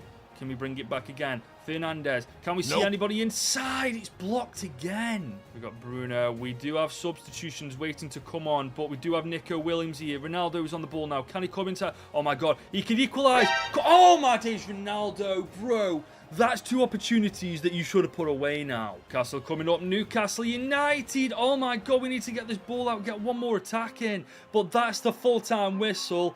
We've lost the Carabao Cup final to Newcastle. We were winning and we threw it away. We literally turned into the ball jobs. I can't help but feel like we should have started Zirkzee in this game, man. Ronaldo had 2 golden opportunities there, and any other given day he'd have put away for fun, but today he just wasn't up to it. Well, that's that, guys. Newcastle United are indeed the Carabao Cup winners. I mean, it's not the end of the world, but that really does sting. But after the game, the chairman came into my office and he didn't look happy. Goodwin, that was a golden opportunity to win another trophy to add it to our cabinet. I know in the contract we only said to be competitive in cup competitions, but that is unacceptable. I replied saying, I agree with you, I'm disappointed we lost that game too. But we've still got a lot to play for this year, boss, don't forget that. And he replied saying, and don't forget what club you're managing, this is Manchester United. We want success here and we expect nothing less. Well, that's my arse that's just being chewed out, but we have a golden opportunity to bounce back against West Ham in the FA Cup. We are a team, but we can't win against the... Yes! We've won this time, Mazraoui and CR7 with the goals. And as you can see, in round 6, we will be playing Wolves, but looking at the teams left, guys, there's only Aston Villa and Liverpool that I'd say are real threats. Other than that, this is definitely winnable. But look who's up next, guys. Manchester City. And look who's not in goal. Andre Onana. I wonder why that is. Well, this is the team we're going into the game with. Actually, we're going to bring St. Maximin on for Garnacho, because every time I've used St. Maximin, he's delivered. I am also actually going to drop Ronaldo for Zirkzee. Ronaldo didn't perform too well in that Carabao Cup final, and in this game, I need our players on top of their game. But here we go, guys. This time we've got no snake in the grass feeding Man City information about what we're going to do. It's just straight up 11v11. The best team wins. Here Man City come early in the game with Jack Grealish. They've got Rodri on the ball. Probably one of the best players in the world at the minute. That's a really good save from freaking Costa.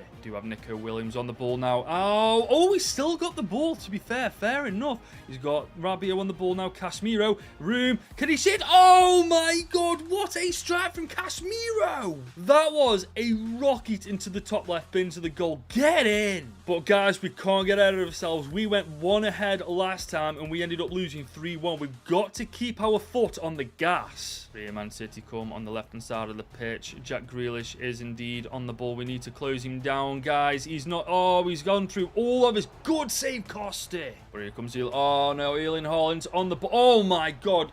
Costa is absolutely insane. Here come Man City early in the second half. Once again, they really are not letting up at all. Jack Grealish is killing us on this left-hand side, though. And oh my days, Costa again. Honestly, what a replacement for Onana. He's been amazing since he's joined us. Here comes Diogo Dalot. We've got Bruno on the ball. Can we spot Zirkzee? He's got a bit of room to run into. Joshua Zirkzee. Referee, that has got to be a red card. I swear on my life, if that isn't a red card, I'm going to flip my shit.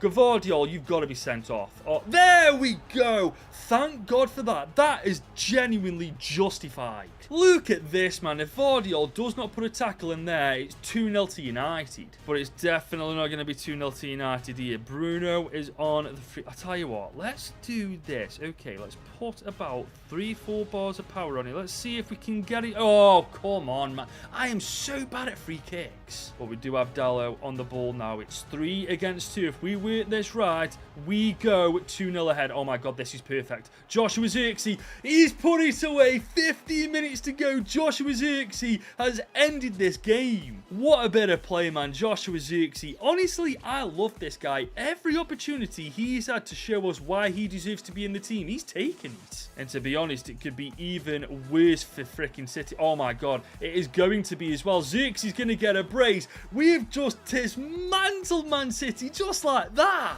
Zirkzee with a brace, 10-man Manchester City. Onana, I bet you've gone from laughing your backside off to what you were trying to do to us to crying in the changing rooms. And here we come once again. We could make it 4 if we play this right. Nico Williams is away. Akanji's absolutely knackered. I tell you what, he's going to be unselfish. Zirkzee's going to get his hat-trick. Ladies and gents, game over. And after that game, I decided to pull Zirkzee into my office for a chat. I just wanted to commend you on a phenomenal performance against Man City. Not every striker in the world can say they've bagged a hat-trick against him, so well done. And he replied saying, thank you, boss. I've been working hard with CR7 in the training ground and he's helping me become a better player. And every time you give me a chance in the team, I'm going to do my best to prove to you why you should start me every single game. And you really can't argue that 13 games, 7 goals. That's not a bad ratio considering majority of those games have come from the subs bench. But we now turn our attention to the Europa League where we play Atalanta in the round of 16. And this is the team that they're fielding against us for the first leg. And honestly, guys, I don't see how we don't smash them. We are going to be rotating the team a little bit for this game. Ronaldo's coming on because Zirkzee's a bit knackered. Delict's coming on for Euro. But apart from that, I'm happy to field this team against them. Is it going to work, though, is the question. Oh my God, a 3-all draw. Bruno, Casemiro, and Bruno again with the goals. Man, I couldn't have been more wrong. I thought we were going to wipe the floor with them, but apparently this is going to be a bit more competitive.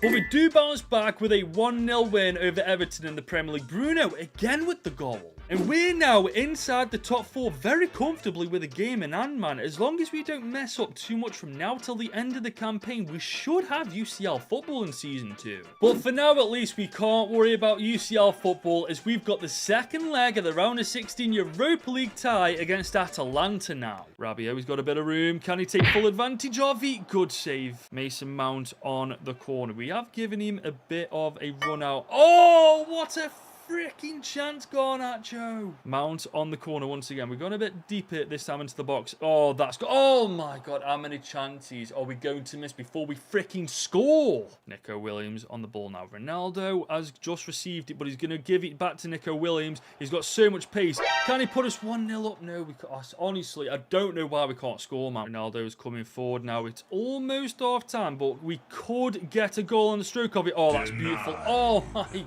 God. Carnicetti, what a save. It's the second half now. Garnacho is on the ball. We found Ronaldo. We got the 1-2. Okay, Kolasinac. He's going to find Mount. Mount, can we find Ronaldo? Surely this is 1-0. Oh, my days. How many chances are we going to miss? Oh, my God. Why can't we score? But we need to defend now as Atalanta are in our area. Can we? Oh, my God. I freaking knew it. I freaking knew it. That is definitely their first shot in this entire game. And they put it away. I can't get over that, man. That just feels so unfair. We are making a couple of subs. Maximan and Ronaldo are coming off for Zirkzee and also Williams. But we do have Mason Mount on the ball here. Zirkzee. Oh, God, this has got to be it. Oh, my God. I don't get how you can be so lucky. How do you have defenders in the right place at the right time every single time? Here we come, though, now with Mazraoui. We've got Williams on the ball now on the right-hand side of the pitch. We're going to go inside. That is a shocking ball, but somehow that's worked. Garnacho, Zirkzee. This has got to be it. Sure. Oh, my God. I hate Atalanta, man. Why can't we get a freaking goal against them? But then again, we do have one more chance here. Zirkzee. Oh, my God. Surely. Zirkzee. Don't let me down. Oh my God, Zirkzee's done it. He's sent us to extra time. That is the most deserved goal I have ever scored. Oh, beautiful bit of play, man. Zirkzee's got the strength to hold off the defender. Slots it finally into Atalanta's goal, and he's given us a lifeline. Mount is on the corner. We've got some big boys in the box. Can we find one? No, we can't. Oh my God. Oh my God.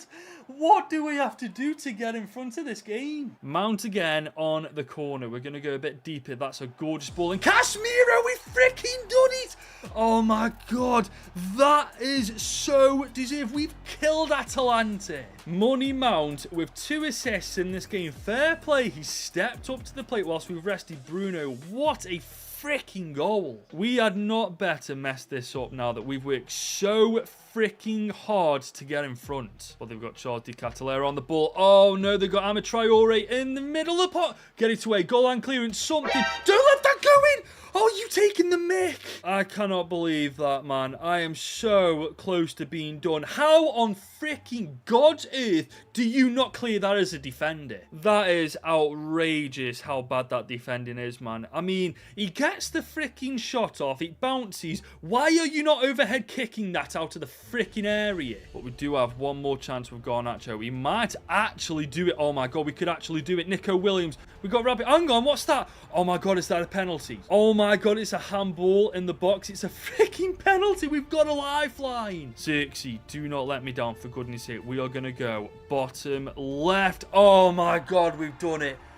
This is the wildest game I have ever played in FC24. What on earth is going on? Joshua Zirkzee has put us through to the quarters of the Europa League in the 122nd minute. I've got no words for that, man. What a game. Guys, I think it's time we have a serious convo about Zirkzee. He could be the man that replaces Ronaldo in Season 2. 15 games, 9 goals. And some of these goals have been so important as well. But we are up against Wolves next in round 6 of the FA Cup. We have rotated slightly because people were a bit knackered, and it's worked. Ronaldo and Bruno with the goals. We do have a slight issue for the next 4 days though. Nico Williams has got a femur contusion. I mean, it's not the end of the world because we have St. Maximin and Diallo, but he's one of our best players. Thankfully though, we do have St. Maximin, as I said, who can go into his place. We are away from home now. No, we are at home against Wolves, but we draw 1-1, man. This is what I mean, man. Consistency, we need to find it.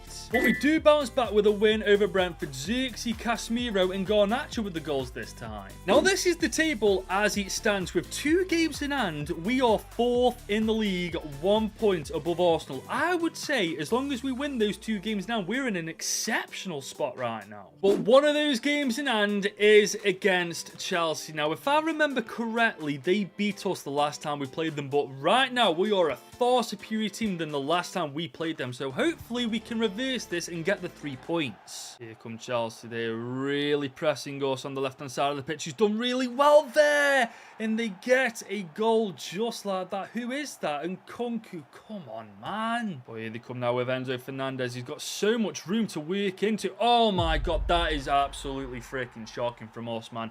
Matthias de Ligt has been so poor this year. I think it was Matthias de Ligt anyway. I could be very wrong. I don't even think that was Matthias de Ligt, actually. Who's on the right hand side of this pitch? Oh, it is Matthias de Ligt. I mean, yes, it is Matthias de Ligt. He's been freaking awful this year. Maybe in Season 2, I'll look for a world-class centre-back to go into his spot, because honestly, he's really let us down this year. But here comes Zirkzee. Oh my God, that's one player who's not let us down, man. The first chance he gets, he backs it away. Garnacho's on the ball. He's been chased down by Scheller. He's left him, though. He can find a bit of room. Oh my God, Garnacho, look at this one. Oh my God, Alejandro Garnacho, what a solo goal. Honestly, what a season Alejandro Garnacho's had. Granted, CR7, Bruno and Nico Williams have had a good year, but he's been under the radar a bit. And that's it, full time. We still can't beat Chelsea with United. But there's no rest for us right now, guys, because we're back at it in the Prem against Liverpool. Now, last time we played against Liverpool, I'm pretty sure we beat them, but this isn't a good start. What the hell was that for a highlight? Come on, man. Well, this is freaking great. We got a free kick against us now, and Alexis McAllister, the last time he took a free kick against us, buried it top right. Oh, we got lucky there. We got very lucky there. Do have Ronaldo on the ball in Liverpool's half. He's ran it too much. We do have Garnacho, though. Can he get a shot off this tight angle? Forces the save, but that's it.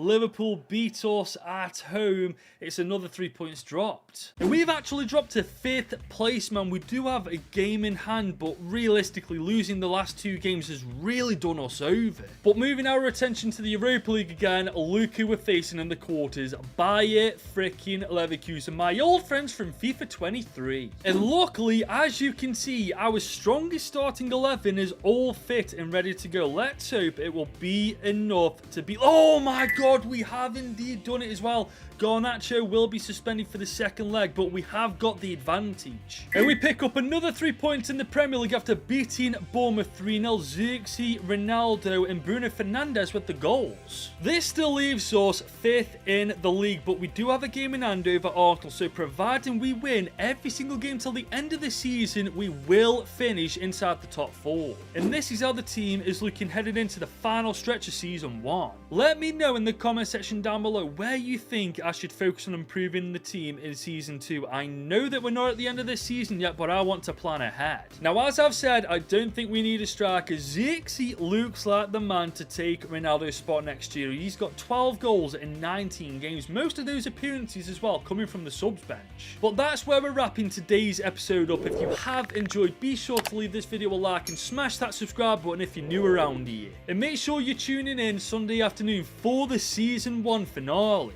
But until then, guys, if you want more content from me, just click this video right here. Our first season managing Man United hasn't been easy. As you guys know, this contract that I signed had really big expectations.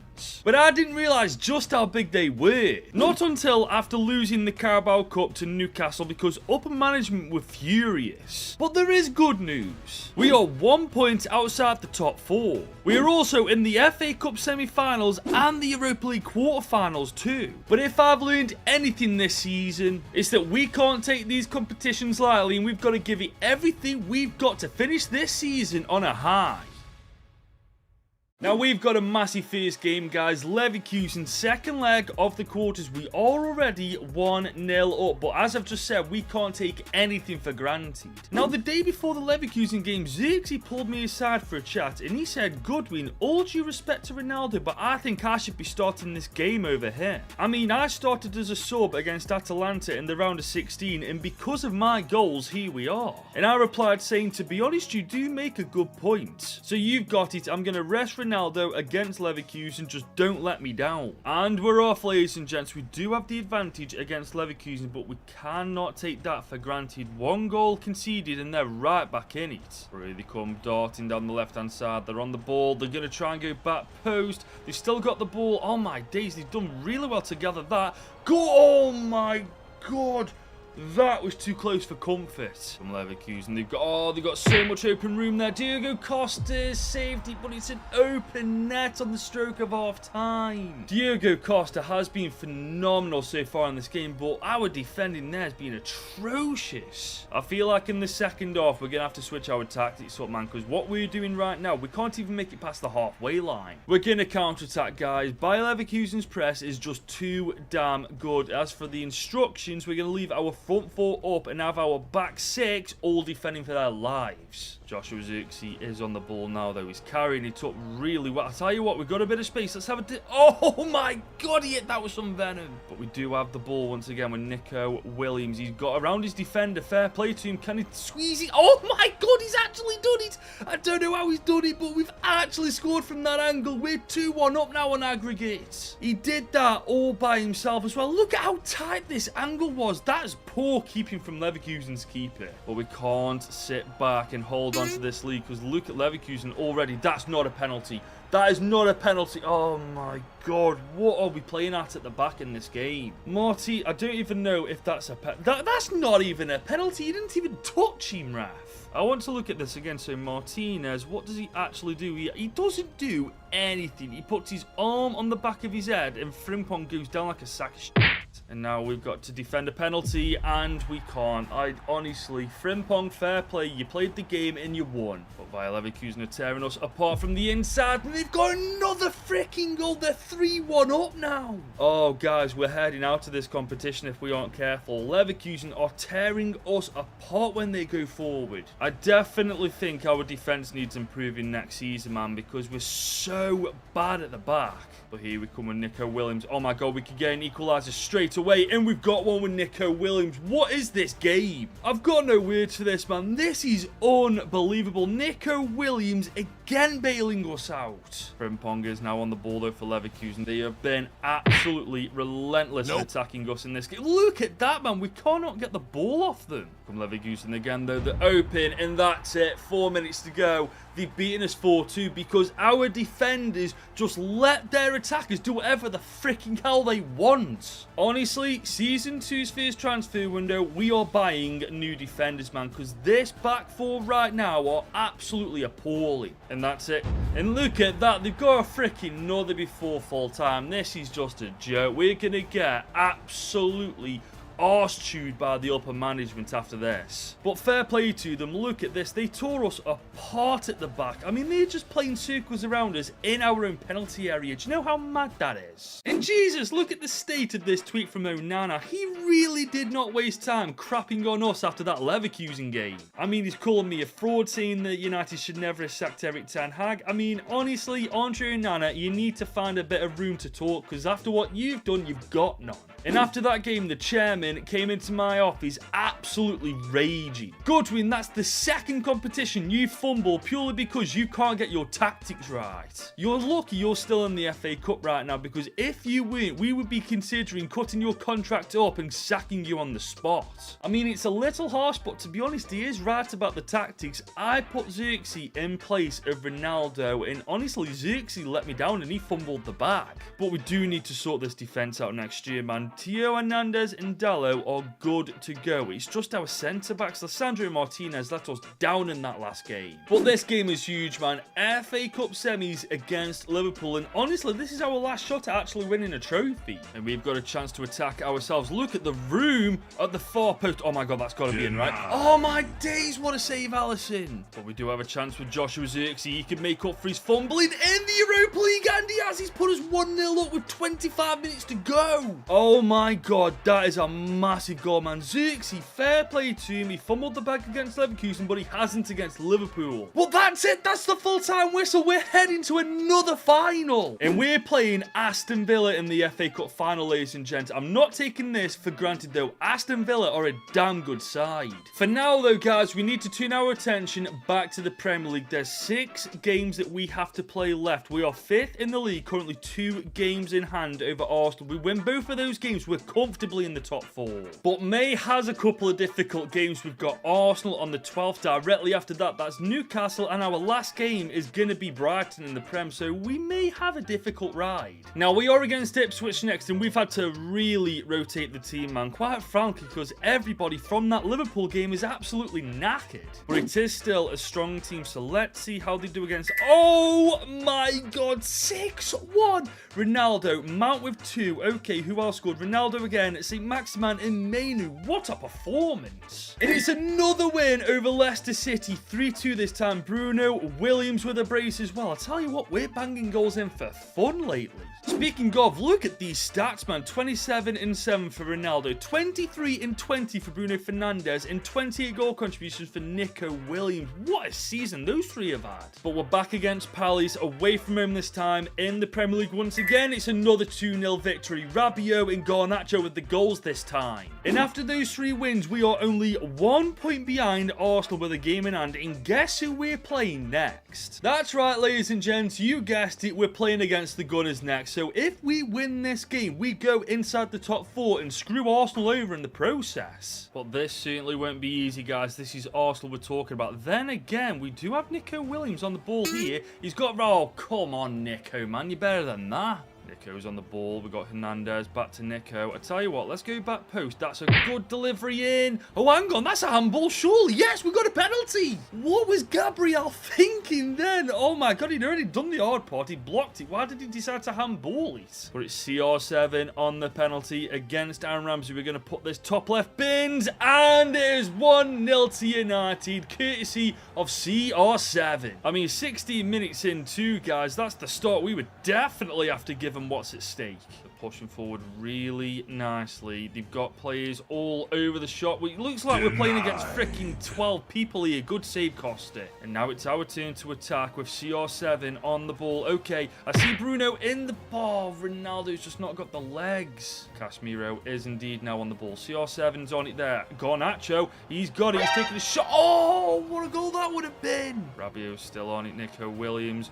back to Rabiot. Inside though to Bruno. Bruno, can we find anybody? Oh, this is beautiful. Ronaldo, turn, hit that. Oh, he's rattled the freaking post. Bruno Fernandes, can we spot that run to Nico? Yes, we can. That's a beautiful ball. Oh, we cut inside. Gorgeous there with Nico on his left foot. His weaker foot. Good bloody defending. Bruno Fernandes. Deep ball into the box. That's a gorgeous ball in. Can we get it on the... Oh my god, Nico Williams again. He's so good. Nico Williams to double our advantage over Arsenal, putting us closer and closer to those 3 points that we desperately need. Man, that goal may have just clinched us Champions League football. If we can keep this going until the end of the year, we will be in the UCL in Season 2 of United. Rabiot is on the ball. We're coming forward. It looks like the boys are hungry for a third goal in this game. Nico Williams is... Oh, look at that.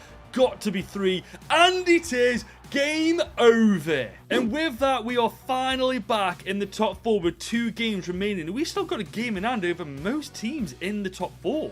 But we do have a pretty strong Newcastle United team next to face. The last time we played against these guys as well, we actually lost in the Carabao Cup final. But we are going to have to make rotations because the team is absolutely knackered, as you can see. I do feel like this team is strong enough to take on Newcastle. Let's see. I hope I'm right because this is a big game. Oh my god, just about. Bruno with the one and only goal of the game. Another 3 points in the bag though. And with 1 game to go, mathematically, we cannot now not qualify for the Champions League. We've got UCL football guaranteed for Season 2. But that doesn't mean for a second I'm taking this last game lightly. I want to go out all guns a-blazing with another 3 points in the bag. I mean, upper management may go a little easier on me about what we've lost this year, but Garnacho's on the ball. Oh my days, Alejandro Garnacho. That is atrocious. We do have Garnacho on the ball, though. He's got a lot of open room to run into. Can he bury it this time? Yes, he can. We're 1-0 up against Brighton away from home. We do have a corner. Garnacho to take it. I'm assuming Mount's come off. Ronaldo, head on that. And he's got his goal against Brighton in the last game of the season. Get in, lads. And that's it. Full time. The last 3 points of the season to collect have been collected. Let's see what happened in the Premier League on the last game of the season. Well, as it turns out, we actually finished second in the league. I mean, we were 11 points behind Liverpool, who won the Premier League, but considering where we were like a couple of games ago, that's phenomenal. Arsenal and Chelsea finished outside the top 4. West Ham and Villa had a decent season too. But don't forget, guys, our season isn't quite finished yet. We've got our FA Cup final game to play against Aston Villa. And I'm not taking any chances this time. We are going into the final with our strongest starting 11, who are all sharp and are all fully fit as well. But just before the game, upper management pulled me aside for a chat. Goodwin, you've already lost 1 final this year and you fumbled the bag in the Europa League. This is your chance for a little redemption. Do not waste it and bring that FA Cup back to Old Trafford. Well, guys, the stage is set. FA Cup final, United, Aston Villa. In all honesty, guys, despite us getting top 4 in the Premier League, this is a must-win game for us. As the guys upstairs have already said, we fumbled the bag in Europe and we choked massively in the Carabao Cup. We can't do that 3 times in a single season, can we? Here comes the man of the hour, Nico Williams. He's found Ronaldo. Can Ronaldo find him? Yes, he can. He's in acres of room now. He may just be able to outpace the defenders. Can he get a goal? Oh my god, how does he keep doing that from that angle? He's so good. Once again, being the clutch player that we brought him in to be, and he's put us 1-0 ahead in the FA Cup final. Here comes Aston Villa. Ramsey's on the ball. Oh my days, not already. Come on, our defense is absolutely appalling, man. How do we concede that early after freaking scoring? I mean, Dallo, what are you doing there, lad? Our centre-backs just got torn apart as per freaking usual, despite how good they're supposed to be. I honestly can't wait to sort our defence out in Season 2, man. Martinez, I'm not too fussed about. He's had a decent season for the most part, but De Ligt has been awful. But we've got to move on from that now. Garnacho is pushing through the freaking middle. Oh, what a goal that would have been. We've got Garnacho on the ball. He's against Matty Cash, and he's left him for dead. Ronaldo on the receiving end of this. Can he get a shot off? Can he get a goal? No, he can't. I'm thinking some changes need to be made. I'm going to put Zirkzee on instead of Ronaldo. I feel like Ronaldo's slowing down because he's almost 40, and I feel like it's time we started trusting Zirkzee now. Theo Hernandez is on the ball. He's pushed that left flank beautifully. Oh my God, Zirkzee. Oh, look at that. I don't know whether that's going to count as an OG or Zirkzee's goal, but 6 minutes after coming on his first touch, he gets a freaking goal. That is the definition of being in the right place at the right time. What actually happened here? Oh, it's a massive deflection. Is that going to count as Zirkzee's goal? It is as well. Zirkzee's got his goal in the FA Cup final, so bringing him on looks like it's the right choice so far. But here comes Garnacho on the wing once again. Can we spot that run from Zirkzee? He's on the end of it. Can he put it away though? He can as well. Oh my God. I don't even know how long he's been on the pitch. I think like 15 minutes, and he's already got a brace. I think it's settled, guys. We have to start trusting Zirkzee over Ronaldo. I mean, he's come on as a super sub, and he's bloody delivered. Well, Aston Villa are in behind our defence now, as per freaking usual. De Ligt, oh my God above. Why is it always Matthias De Ligt doing this? What even happens here? He puts a tackle in. Oh, he's just gone straight into the defender and taken him completely out. And now we've got to defend a penalty. Top right, he's freaking saved it. Go on, Diogo Costa-Stone. Oh my God, what a goal from Aston Villa. I did not see that coming at all. That's outrageous from Bailey. I can't even be mad at that, man. That was just a harmless dink. I mean, that is phenomenal. I mean, I'm not mad at anybody in our team about that. But it is officially now squeaky bum time. We need to be a little bit more secure at the back going forward. Do have Zirkzee on the ball. I mean, not only is he absolutely rapid, he's absolutely massive. Oh, he almost had his hat-trick. 10 minutes on the clock. Can we get another goal? De Ligt is there. Oh my God, that is absolutely amazing keeping. Bloody hell. Aston Villa are coming up with Ramsey on the left-hand side of the pitch. Rabiot's in chase. He's got away from him.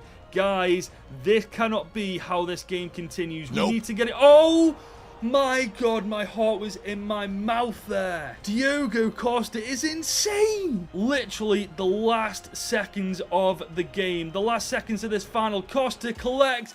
It is done. United have won the FA Cup 2 years running. Thank God for that. We finally won something. We fumbled the Carabao Cup. We fumbled the Europa League, but we have not fumbled the FA Cup. And honestly, I feel like this may have just saved our job for a season at least. We have to commend the boys though. After all the BS they've gone through with Onana being the rat and just not being up to the level they need to be at in other competitions, we finally stepped up today and we have become FA Cup winners as we lift the trophy at the end of season 1. And after that game, upper management pulled me to a side and he looked happy for once. Goodwin, congratulations on winning the FA Cup. Given what yourself and the team have been put through over the last 12 months with the Onana situation, I feel like you've done a tremendous job. However, unfortunately, this doesn't change anything. The contract will remain at a 2-year contract and a 2-year contract only. But we're looking forward to working with you again next season, especially with us being in the Champions League. And I replied saying, I appreciate that, boss. Likewise, I can't wait to get stuck in myself. But I can't lie, guys, I'm a little gutted I'm not getting an extension. I mean, I've put a lot of hard work into making this team as good as it is, and someone's just going to inherit that. I mean, look at these stats at the end of the year, man. A 39-year-old Ronaldo got 29 in 8, 25 in 22 for Bruno, 22 in 9 for Nico Williams, and 15 in 26 for Joshua Zirkzee. Not to mention as well just how much the team overall has improved. I mean, the improvement this year has been phenomenal from everybody. Going into next season though, guys, we do have decisions to make. For example, Ronaldo, I don't think he's going to be our starting striker from next year onwards. It's either going to be Joshua Zirkzee or Rasmus Højlund. I mean, maybe we change the formation to a 2-striker formation instead of one to fit both Højlund and Zirkzee in the team. Let me know what you think of that. I'm also convinced that Matthias De Ligt is another secret sabotage man, because the amount of penalties he's given given away this year is quite frankly a joke. I do feel like we need to replace him or get rid of him, drop him. We need to do something, because if we are to do well in the UCL next year, De Ligt cannot be in the team. There's also Casemiro we have to think about. I mean, he's getting on a bit himself. He's 32, granted he's 85 overall, but that isn't going to last like that for much longer. And yes, granted, we do have Kobbie Mainoo, the future of Man United, but the question is the future right now? Because I don't think it is. We do have a lot of things to consider going into Season 2, guys, especially now that we're going to be playing UCL football. But that's where we're wrapping Season 1 up, guys. I do hope you've enjoyed this series so far. If you have, leave this video a big old thumbs up and smash that subscribe button if you are new around here. And if this is the first video of this series you're watching, click this playlist right here to watch it from the beginning. I took charge of Man United last year and it was eventful. We brought in some new players and saw loads of dead wood in the team. But we also released Onana because he was a mole feeding our opponents info about our tactics, and he ended up joining Man City to be a bench warmer. Fortunately, that didn't affect our season too much, as we finished second in the Premier League and also won the FA Cup.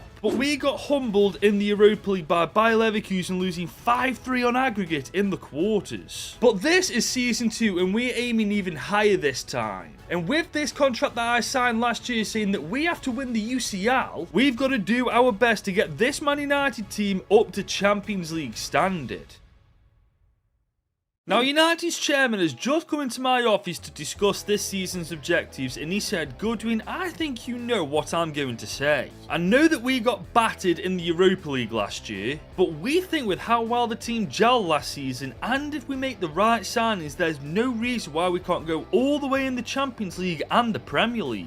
And to be honest, looking at the team we spent the last 12 months trying to make better, I'm inclined to agree with him, guys. I mean, obviously there are some things we need to sort out, but that's what the transfer window is for. Especially when there's over 200 mil in the budget as we speak. And to be fair, that budget could increase because there could be a couple of players heading out the door. For example, I would not mind selling Matthijs de Ligt. I mean, you guys really disagree with this. You lot really rate him, but this guy is a donkey on the pitch. I'm not going to stick him on the transfer list, however, if we get a good enough offer for him, I don't think I'm going to say no to it. But I will be sticking Mason Mount on the transfer list. I mean, let's be completely real here, guys. We don't really use him considering Bruno's our main man in that cam role. And with all the other talented midfielders that we've got in his position, ladies and gents, I just don't feel like he's good enough. Which is why he's on the transfer list alongside Lindelof and Brandon Williams. Now, to be fair, it is a short transfer list, but you've got to remember how many players we sold at the beginning of Season 1. Now, we do have to discuss Rasmus Højlund. I mean, he's gone up 1 overall since I brought him back off his loan move from Villa. I mean, I don't personally feel like a one-striker formation is going to work, especially with Højlund, Zirkzee and CR7 in the team. Now, we could go with the OG United formation, the 4-4-2 flat. The only issue with this is it renders most of our midfielders useless because they're not centre mids. We could use the 4-2-2 formation, but we'd have to sacrifice either Bruno, Nico Williams or Garnacho up top because there's only 2 cam rolls, and I'm honestly not willing to do that. So I think we should go with the 4-1-2-1-2 wide variation. We've got 2 strikers up top, a cam, a CDM and 2 wingers. It's literally perfect for what we've got right now.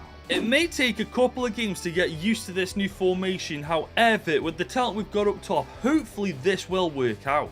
And now that we've got a 2-striker formation, I am considering bringing in one more really good striker, because it's alright having 1 decent striker on rotation, but it's better having 2. And just look at this, man. There's already reports coming out that it's my last year at United, and they are already looking for my replacement for next year. I mean, does it bother me that despite what we did last year, I'm still getting replaced? A little bit, yes, but what can you do? Now, as you can see, we've got Liverpool as our first fixture of Season 2. And if I want to put my case forward to actually stay in charge of this team for another year at least, winning that game is definitely a good start. But I would like to spend some of this money before that game just to inject a little bit more quality into the team. But Casemiro's just come into my office saying, "Goodwin, I need to be honest with you, I'd like a transfer away from this club. Sharing the role with Rabiot, Mainoo and Agarte's made me realize realise they're just getting better and I'm approaching the end of my career. It's really nothing personal, but I think it's time for me to step away from United. Whilst I understand Casemiro, I am a bit gutted. Having said that, I won't stand in your way of leaving if that is what you want. I mean, I did have a gut feeling about this at the end of last year and I was absolutely right. I mean, the good news is he is still only 32 years old, still a high rating, so we're going to get a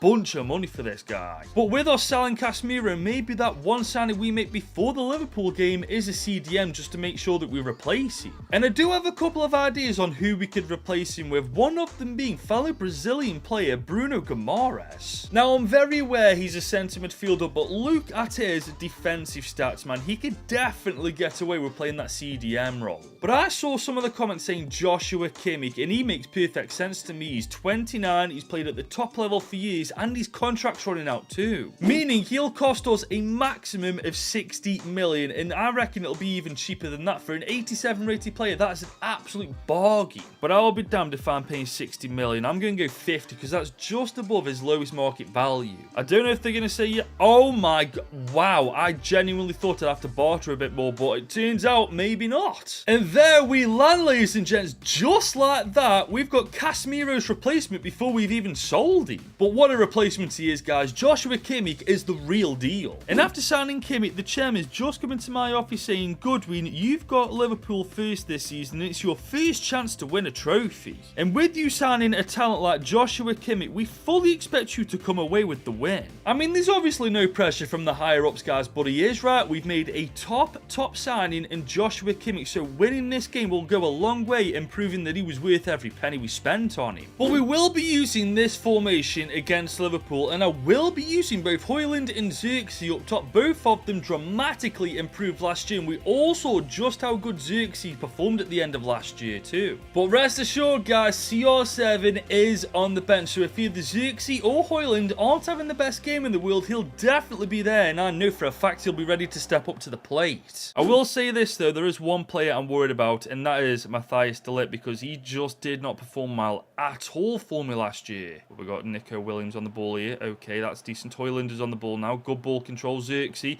He's found Bruno Fernandes. Can he get a bit of room? He's found a bit of room. Can he take a shot? Oh, some good save, Alisson. Højlund is on the ball now. Oh my god, look at him go. Højlund, Rasmus Højlund. I tell you what, I can already tell his stint at Villa helped him out. He's so much better on the ball already. Rasmus Højlund, he's looking for Garnacho, and he's found him. Okay, Garnacho is against Van Dijk. He's got the pace on him though. Can he put us 1-0 up? And he has!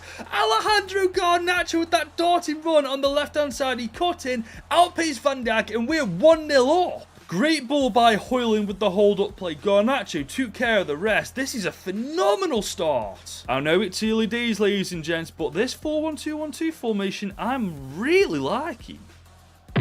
And look at this from Rasmus Højlund. He's taken the ball off Virgil van Dijk. He's oh my god! Rasmus Højlund has got a point to prove this year. His stint at Villa has done him the world of good. I can see Rasmus Højlund being the league's top goal scorer this year, man. He is a man on a mission this season. We do have Garnacho on the ball now, though. We're not stopping in the slightest. Garnacho has received it once again. Can he outpace Virgil van Dijk? I don't think he can this time, but oh, this is beautiful. Oh my god. Nico Williams, Rasmus Højlund. This is absolutely insane. We are absolutely dismantling Liverpool, and we're not even struggling doing it. This passage of play from Manchester United, man, we tore Liverpool apart.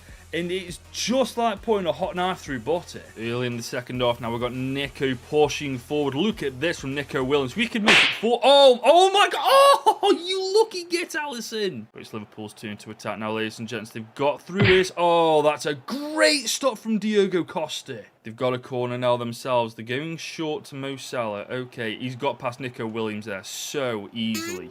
But wait, what's just happened there? Have we just given a freaking penalty away? Am I an absolute... Oh my God, I am an absolute moron. Mo Salah is on the end of it. Top left. Oh, come. Okay, we are still 3-1 up. We got a 2-goal cushion with half an hour to go. It isn't the end of the world. But that is really annoying, especially when we could have avoided that. I was really hoping we could have got a completely dominant victory with a clean sheet, but apparently that's not going to happen. Rasmus Højlund, I see that run from you, lad. Oh, we found him as well. Rasmus Højlund, he's got the pace, and he's going to sweat that. Oh, that's it. Game over. Rasmus Højlund, man of the match performance. Honestly, what a return to Old Trafford for him. He defo could have got the hat-trick himself, but he saw Nico Williams in a better position. Fair play to him. And that is all she wrote. We have absolutely dismantled Liverpool in the Community Shield final, and honestly guys, we could not have asked for a better start to the new campaign. Especially with Rasmus Højlund's performance, man. 2 goals and assists. That's going to cause an issue going forward, because after that performance, he's going to want game time.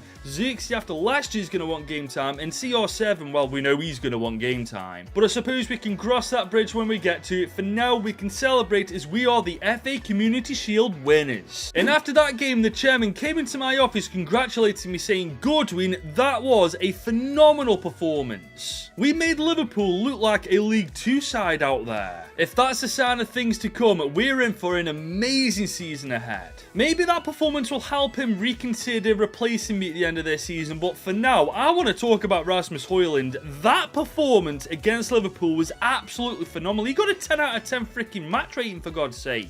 I mean, his spot in the starting 11 right now is absolutely safe and sound. It's going to be Zirkzee and CR7 up for rotation for now. But we do have Al Nassr wanting Brandon Williams for only 2.3 million. Come on, lads, you're minted. We're going to go for 6.3 million, see what they say to that. There we go, lovely jubbly. And just like that, ladies and gents, Williams off to Saudi Arabia. And we have an offer from Lindelof, 14.8 million. I reckon we'll just accept this. But hold up a sec, where have these offers from Mason Mount and Casemiro came from? I legitimately never got emails for these. What the hell? We could have sold these guys already. But we got to forget about that for a sec, guys. It's our first Premier League game of the season against Forest, and if we can replicate Liverpool's game, I mean, we're going to smash them. Do have a long ball over. Williams is on the end of it. Zirkzee in the box. Oh, that is just beautiful. Both of our strikers have got a goal this season now. This is a phenomenal start. We do have a corner with plenty of giant bloody men in the box. Oh, that's a good ball in. Go on, Nacho, I think that was. Or Theo Hernandez. Yes, Theo Hernandez with the header.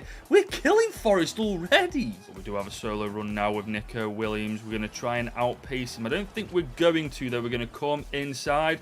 Højlund is now on the ball. He's seen Garnacho to make it 3-0, and he's done it on the hour mark. This is a whitewash. Here come Nottingham Forest, though. They've got a chance to score. Oh my God, how is that not a freaking penalty? But that's it. Full time, 3 goals scored, 3 points in the bag. And directly after that game, Lindelof's transfer went through. He's off to Aston Villa. Now, we do have an offer for Diogo Dalot, 53.2 million from AC Milan. Now, I'm aware that a lot of you guys want me to replace Dalot with somebody younger and better, but for me, guys, he doesn't put a foot wrong, and when he does, it's a very rare occasion. I don't see any reason to bring anybody better in, guys, because right now he's killing it. Now, we do have Everton next in the Premier League, and judging by the looks of that team, I reckon it's safe to rotate a couple of players. So that's what we're going to do. Ronaldo's going to come on for Zirkzee, say Maximan's coming on. I tell you what, let's give Rabiot a run out too. I'm really hoping this doesn't come back to bite me in the backside, but we're going to see one way or another. Oh my Lord, that is ridiculous. Bruno with a brace, Højlund with a goal, Ronaldo with a goal, and De Ligt with a goal. What a freaking start to the season we've had. I mean, look at our stats already, especially Rasmus Højlund's 6 goal contributions in 3 games. This guy is absolutely killing it so far. So I brought Rasmus Højlund into my office for a chat, and I said, Højlund, I can't begin to explain how impressed I am with how you're playing right now. If you keep playing how you are, I'm going to find it very difficult to find a reason to drop you for any other reason apart from the fact that you're tired. And Højlund replying saying, thanks boss, I took that loan move seriously at Villa. And now that I'm back home at United, I'm going to do whatever it takes to keep my spot in this team and prove to you why I'm the best striker in this team. Well, he's got a point, he's certainly proven to be right right now, but we've got an offer for Mason Mount from the bottle jobs, 33.5 million. And our assistant reckons we can only get 3 million more than him. To be fair, I reckon we accept this. That's a good deal for Mason Mount. We've also got an offer from Mazraoui from AC Milan, 5 mil almost, alongside Danny Carvajal. Are they having a laugh? Why the hell would I accept that? Leipzig want Lisandro Martinez for just under 100 million. Now that is a tasty offer. I mean, I don't know what we're doing here. We could easily replace Lisandro Martinez, but right now we're playing better than we ever have. Why would I fix something that isn't broken? We're going to reject this. But one thing we haven't rejected is Mason Mount's move to the bottle jobs, as he's heading there right now for 33+ million. But right now we're back in the Premier League against Bournemouth at home. If we win this game, we make it 3-3. What a difference, by the way, from this season to last. We couldn't get a win in our first 3 games last season. Now we can't stop winning now. But here come Bournemouth. Oh my god, that is a great goal from Utara, I believe that is. 1-0 down inside 15 minutes. Honestly, I didn't see that coming. Matthias de Ligt with it. Why is it always Matthias de Ligt, man? I thought we'd got over this. I'm seriously considering selling him, man. Why is it every time we concede, he's got something to do with it almost every single time? Kimmich on the ball now, though. We found Rasmus Højlund. This guy's unstoppable. Oh my god, look at him go. Can he take a shot? Oh my god, Rasmus Højlund's a cheat code. Rasmus Højlund right now, on form anyway, has got to be one of the best strikers in the world. I mean, look at this. He's on the ball. He barges the defenders out the way, gets a bit of room, and hits it as hard as he can, and he rifles it into the roof of the net. Rasmus Højlund is going to be a problem this year, man. I don't care what defence we're coming up against. They're going to struggle against him. Here comes Højlund. We're going to try and find that run. Garnacho, that's a beautiful through ball. Garnacho to make it 2-1. Is he going to take that chance? No, he's at the post. We've got Milos Kerkez coming forward now. Diogo Dalot is in chase of him. He's done really well there. He's still coming forward though. Matthias de Ligt on the ball. Oh my days, great keeping Diogo Costa. Bournemouth have gone short. Oh, this is good. Oh my days, I can't get over this, man. Bournemouth have had 2 opportunities and they've bagged both of them. It genuinely seems like going forward we're amazing, but hang on, to be fair, what is that positioning from Costa? That is atrocious. I can't even blame our defenders for that one. That's completely on Costa. That positioning, I mean, if he's in the middle of the goal, there's no way that goes in. Early in the second half, I see that run from Garnacho. We found him. That's a beautiful ball from frickin' Martinez. We've got Højlund. Oh my god, Højlund. It's in. I don't care. It is in. That is the equaliser. He's got a brace once again. Højlund, man, honestly, I mean, Zirkzee's been playing well, don't get me wrong, but Højlund's on a different planet to him right now. In fact, I dare say Højlund's on a different planet to every other attacker on the freaking planet, man. Whenever he gets the ball, it's guaranteed to be a goal. I take back everything I said about him in Season 1. He is freaking amazing. But look at this from Bournemouth, man. They're not quitting. Diogo Costa forced to make a save. But what a mistake from Bournemouth's defenders. We've got the ball with Garnacho. Surely this is 3-2. We're going to take a time. And he's rifled it top left bins. Alejandro Garnacho puts us in front for the first time in this goddamn game. I'll go say this. If we can sort our defence out in the transfer window right now, we are definitely looking at a Premier League title race. Actually, scratch a title race. We keep playing like this, we're going to win the entire damn thing. I don't care who we play against. Rasmus Højlund is on the ball. Look at it. He's just brushed past Aarons like he's not even there. Højlund, I tell you what, let's take a shot from distance. Is that a penalty as well? Everything Højlund touches turns to gold. Bruno is there to take it. He's going to go top right bins. Don't let me down. Oh my god, that is a disgusting penalty, Bruno. It did take us a while, to be fair, but we're ahead and we're comfortably ahead now. Here come Bournemouth with Youssef and Nesri. What on earth are they doing with Youssef and Nesri in their team? But they're still coming forward. That is a phenomenal save, Costa. We do have Nico Williams here. We've got a counter-attack option here. Oh, look at this. Rasmus Højlund. He is going to get his hat-trick in Game 3 of the Premier League season. Look at that, man. Rasmus Højlund.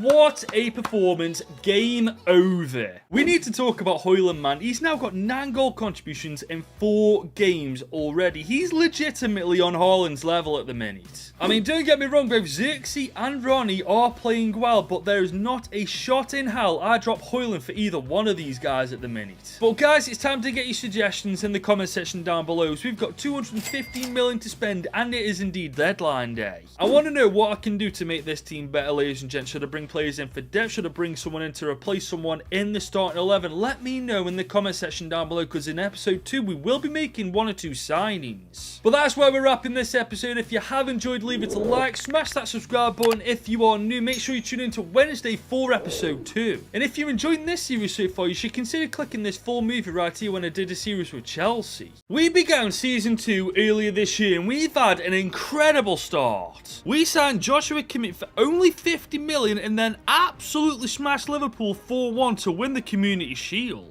But we didn't stop there, as we went on to beat Nottingham Forest, Everton and Bournemouth, which puts us top of the Premier League undefeated. And a big part of us doing this is Rasmus Højlund, who since his return from Villa has got 9 goal contributions in 4 games. But despite all this, United are still looking to replace me at the end of this year, even though I seem to have won over the fan base now. However, we do still have 215 million to spend, and it is indeed deadline day, and we will be making 1 or 2 signings, so stay tuned for that. Welcome to episode 2 of season 2 with United. Drop a like on this video if you're enjoying the series so far, and smash that subscribe button.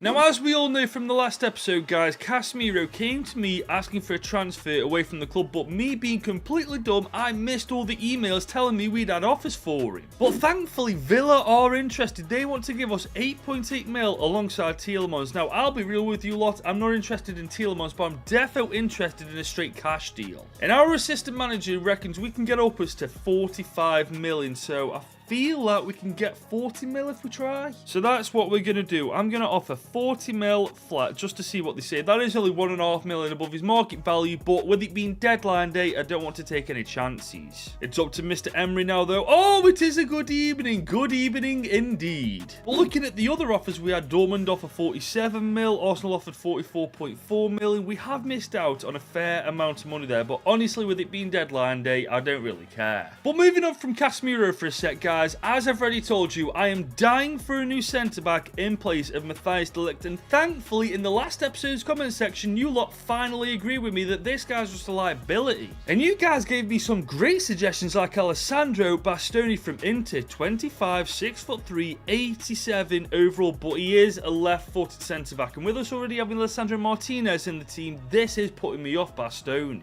Someone suggested Sven Botman, who I thought was a really interesting choice. He's 24, he's 85 overall, he's 6'4", he's an absolute brick house, but again, he's a left-footed centre-back. However, there was one player suggesting more than any other centre-back, and honestly, I think he makes perfect sense to sign. Ronald Araujo from Barcelona is who I'm talking about, and he looks insane. He's only 25, 6'2", 88 rated, and he's a right-footed centre-back, which is what we're after. Not only that, look at how quick this guy is. 85 pace, 86 defending, 86 physicality. He's an absolute monster. He won't be cheap though, guys. He'll cost us between 105 and 132 million. But the thing is, with Barcelona being completely broke right now, I don't think they can turn down a big sum of money for one of their best players. But that doesn't mean we're going to go overboard. I'm going to go big, but not too big to start off with. I'm going to go 105 million just to test the waters. And I'm actually negotiating with Xavi, who's supposed to be in line to take my job. They want 109.8 mil. To be honest, that is a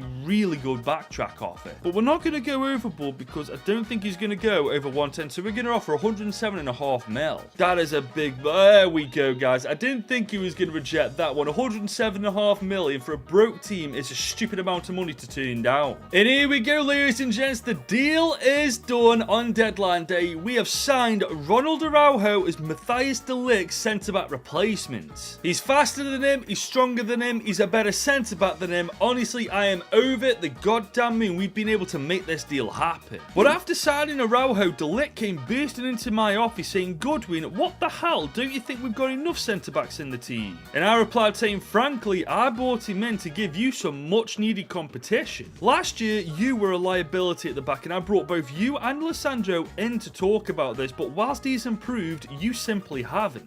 You need to be more focused when you're defending. You need to time your tackles better and stop giving away silly free kicks and penalties. guys. And he replied saying, that's very unfair. I work harder than anybody here and I just get vilified. But you know what? It's calm. Let's see who the better defender is in the long run. Well, that went well as a Spurs trophy, but nevertheless, guys, Ronaldo Araujo is a Man United player now, and I've got zero regrets. He's exactly what we need to take United to that next level. However, guys, we do have just under 100 million left, and I did say in the last episode I wanted another striker purely for rotation purposes. And when I was after strikers last year, you lot really wanted me to sign Antoine Griezmann, but right now he's 33 years old, he's 87 overall, and with us having CR7 in the team, I'm thinking we sign a striker mid to late 20s at the very oldest. Which is exactly why I'm signing Ademola Lookman in his mid 20s, playing for Atalanta, who we beat in the Europa League last year as well. Judging from his stats too, he's absolutely rapid, he's got great dribbling and shooting, and as we saw in the Europa League in real life last year, he knows exactly where the back of that net is. And the assistant manager reckons we won't have to spend more than 50 mil to make this deal happen, so honestly this is a W for everybody involved. Apart from Atalanta, of course, because they're going to be losing one of their best strikers, but we're going to start our initial offer at 38 million. But they've came back with Manuel Ugarte at 9.1 million.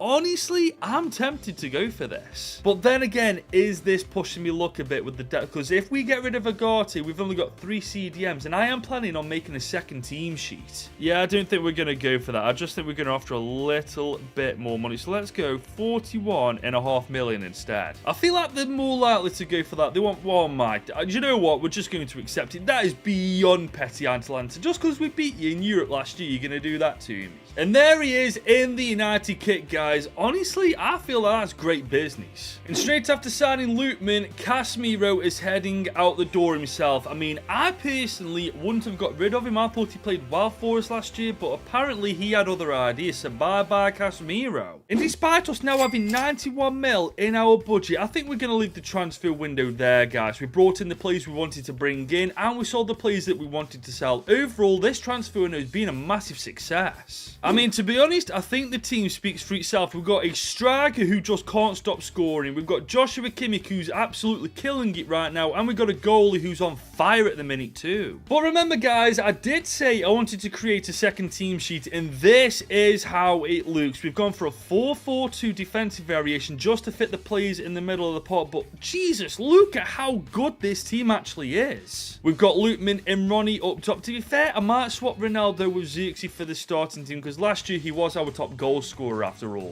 But this really does show you just how stacked our team actually is now. We've done a phenomenal job building Man United up from season 1. And as you know, guys, we are in the Champions League after finishing second in the Prem last year, and it's a good job we've prepped the team because look at the group we're in. Dortmund, Roma, Young Boys, that's the group of death right there. I mean, I really was planning on rotating teams in the group stage, but I don't feel like we can afford to. Our teams are good, but I don't want to take that chance. But we'll cross that bridge when we get to it. For now, we're back in the Premier League, away from home against Leeds United. We've got Bruno on the ball here. Can we make anything happen early? Oh, we got Højlund. Højlund has found Ronnie. Nope. Ronnie, take a shot. He's just too slow on taking the shot. But it's Leeds United's first time attacking. Are we going to do wild defending here? I don't think we are. Oh my God, cost a good save. And Leeds United are up first. Oh, that is a phenomenal goal. Jesus Christ, that's a pillar of a shot. But we do have a golden opportunity for a counter-attack here if we can get it right. We've got the through ball perfect. Williams is on the end of it. Oh, we're going to take this all the way with Williams. And he's going to equalise 3 minutes after half-time. That's the beauty of this formation. All 5 of our attacking players, even Kimmich to be fair, are able to bang a goal in. But do we have a chance here? Bruno, that's a good ball to CR7. And he's put it away. CR7, was there ever any doubt? And that is full-time, another 3 points secure. Now, we do have Newcastle next, and we are rotating the team. To be fair, that team should beat Newcastle United. I don't care what anybody says. There we go. Look at that. 3-0, Saint-Maximin with the brace, and Kobe Mainoo with a goal too. But now we move on to the Champions League, and we're against Dortmund first in the group stage. That team right there isn't to be taken lightly. So that's exactly what we're not going to do. We're fielding our strongest starting 11 possible, the one that right now is currently undefeated since that Liverpool game. We do have Nico Williams. I see that run from Rasmus Højlund. Oh my lord, Rasmus Højlund. It's 1-0. I don't care. It's 1-0. Look at that. I even called it before we made the shout. Rasmus Højlund can do no wrong. It was a peach perfect through ball from Nico Williams, and Rasmus Højlund just took care of the rest. So we've got Nico Williams on the ball once again. I see Højlund. Oh my god, first time. Oh, what a goal that would have been. Got Nico Williams on the ball once again. Okay, options in the box. We've got CR7. Oh, what a save, Kobel. I thought for sure that was in. Now, Dortmund have been given a free kick. I don't know what for exactly. Maybe it was a handball. Højlund on the line, defending and clearing. Good on you, son. But here we go again. Diogo Costa with the save. We've got Theo Hernandez on the ball right now. Look at this from Theo. We could go all the way with him. Okay, maybe not. Here come Dortmund, though. Oh, look at that from Araujo. Stopping the... Oh, no, he's got straight past it. Oh, my God, Diogo Costa. That is insane. But that's it. It is full time. The first 3 pointer on the board in the UCL group stage. Now, guys, looking at these stats, obviously, Rasmus Højlund is having a great campaign so far, but Bruno, Garnacho, St. Maximan, Ronaldo, Nico Williams, all those boys are having a great campaign. As we move on to Crystal Palace away from home in the Premier League, some players are a bit fatigued, but nevertheless, a 4-2 win. Ronaldo with a brace, Højlund with a brace. Oh, look at that, man. Our strikers can do no wrong at the minute. And we pick up a 5-0 win in the Carabao Cup against Bolton. Maximan with a brace, Zirkzee with a brace, and Lutman with his first goal for United too. But as it stands in the Premier League, with the only team who's played 6 games and won all 6, but guess who our next opponent is? You guessed it, ladies and gents. Second place Arsenal. So whoever wins this game is looking very decent early on in this campaign. Joshua Kimmich is now on the ball. Referee, send him off. Send him off. Not even 10 minutes into the game, and we're pulling stuff like that out of the back. And he's actually sent him off. Oh my god. Guys, if we don't wipe the floor with Arsenal now, there's something wrong. I don't even think you can say that was an unjust red card either. He fully took him off from behind, but here we come with Theo. Can we get a cross in the box? Head on that. Oh, good save. But here we come now once again. Højlund is on the ball. Is he going to power through all the defenders? He's going to get a shot off. Another good save. But here we come on the counter-attack, ladies and gents. Arsenal have been caught with their pants. Oh, this is beautiful. Højlund, get to it. Hit the... Oh, I'd have put the house on the fact that he'd have scored that. But here comes Rasmus Højlund once again. He's got Ronaldo in the centre of the park. He's going to take that shot. Oh, my. Referee, that has to be a handball. That's a penalty. Get in. Another red card as well, please, because that is a guaranteed goal if that goes in. Bruno will be taking it. We're going to go top right, just like we did last time. Will he remember? Yes, he does, but he can't stop it. Half an hour into the game, we are finally ahead. And here we come again with Nico Williams. We're going to go inside to Ronaldo. Ronaldo has found goal now. Oh, this is beautiful if we can... Oh, my God. That team goal was super bloody... I don't even know what to say about that. That was amazing. All because Jesus got a little bit too excited in the early stages of this game. Well, that's what you get when you get amateurs in your team. Arsenal coming forward now in the second half. Odegaard is there. Araujo is also there. Can he get a tackle in? No, he can't. Oh, my days, Araujo. You've got to be doing better than that. We spent a good amount of money on you to replace someone who kept doing that. But here we come now. Now it's our turn to attack. We've got Nico Williams on the right-hand side of the pitch. We do have Højlund going into the centre. He's away from his man. Can he get his goal? Yes, of course he can. Of course he can. This is Rasmus Højlund we're talking about here. He picks it up, takes one touch, looks up, smashes it top right bin. It's just typical Rasmus Højlund stuff. And here comes CR7, almost 40-year-old CR7, outpacing Arsenal's defenders. Have you seen anything like it? Can he get a goal himself here? Oh, what a save, Ramsdale. Bruno on the corner, though. A good delivery here could kill the game dead. And I think we're about to... Araujo gets his debut. Not his debut goal. What am I talking about? He gets his first goal for Manchester United to kill this game dead. We do have one last chance. We could make it 5-0 here if we really get this right. Ronaldo's on the ball. Oh my god, we could as well. Oh no, Rasmus Højlund, he's still on the ball. He can make something happen here. Can we make something happen? I'm panicking. I don't know what to do with the ball. Ronaldo, turn it. Oh, come on, man. 5-1 is denied. but we do absolutely smash Arsenal in our first meeting with them this year. But we're back at the UCL next against Roma. That team, honestly, I reckon we should have quite an easy time against them. I am going to take a chance and I'm rotating against them. I do feel like we can beat them with the second team. Okay, maybe not. A 2-2 draw. Mainu got the goal and Zirkzee with the 24th goal too. But as it stands, we are top of Group A after 2 games. We've just fielded our second team against second place in this group, by the way. Let that sink in. But we do move on to Spurs next in the Premier League. Now, last year, we beat them literally every single time we played against them. So I am going to simulate it. Let's see if we get another... Oh my god, the bottle jobs just cannot beat us. If we get yet another win against West Ham, Højlund got one in the 65th and Williams got a brace. And we just about beat Young Boys in our first meeting with them. St. Maximan with the goal. Fair play to St. Maximan, by the way. Underrated as hell. He's banging goals in for fun when he gets chance. But we've now got Brighton next in the Prem, and if we win this, we go 10 in 10 in the Prem. And we do have a great opening chance. Oh, that's beautiful. Rasmus Højlund with the goal. CR7 with the assist. Those pair up top are genuinely unstoppable right now. Got another chance with Bruno here. We could take this. Oh, look at that. Bruno Fernandes, man. Such a good attacking midfielder. And some of you want me to replace him because he's 29 years old. What are you on about? Here comes Brighton, though. Oh, they can get a shot off. They do, but Diego Costa makes the save. We've got a freaking penalty against us now. Pascal Gross with the freaking penalty. 2-1. Brighton are 10 men down now for some reason. I don't know why. With 15 minutes to go, hopefully we don't get another penalty against us. But we don't. That's full time. We go 10 in 10 in the Premier League. And just look at that, ladies and gents. We're 26 games away from an invincible season. And looking at the stats, guys, it's very easy to see why so far. Højlund's got 16 in 12, 10 in 11 for Bruno, 8 in 11 for Garnacho, 7 in 5 for St. Maximan as well. I also don't know why people want me to replace Bruno. I mean, I know he's 30 years old, but he's got a good couple of years left in the gas tank. He can go, and he's proving it. But now we move on to the Carabao Cup, where we are once again playing the bottle jobs. We've yet to lose against them since I took charge of United, so we hadn't better freaking break that right now. And yes, we've played our second team against them. To be fair, I reckon we could play our reserves against the bottle jobs and still beat them at this point. But here we come with Joshua Zirkzee. We haven't used him much this year, but it looks... Oh, what a save, Vicario. But we do have Rabiot on the ball. We're looking for Lookman. He's turned his man. Are we going to get a goal? Yes, we are.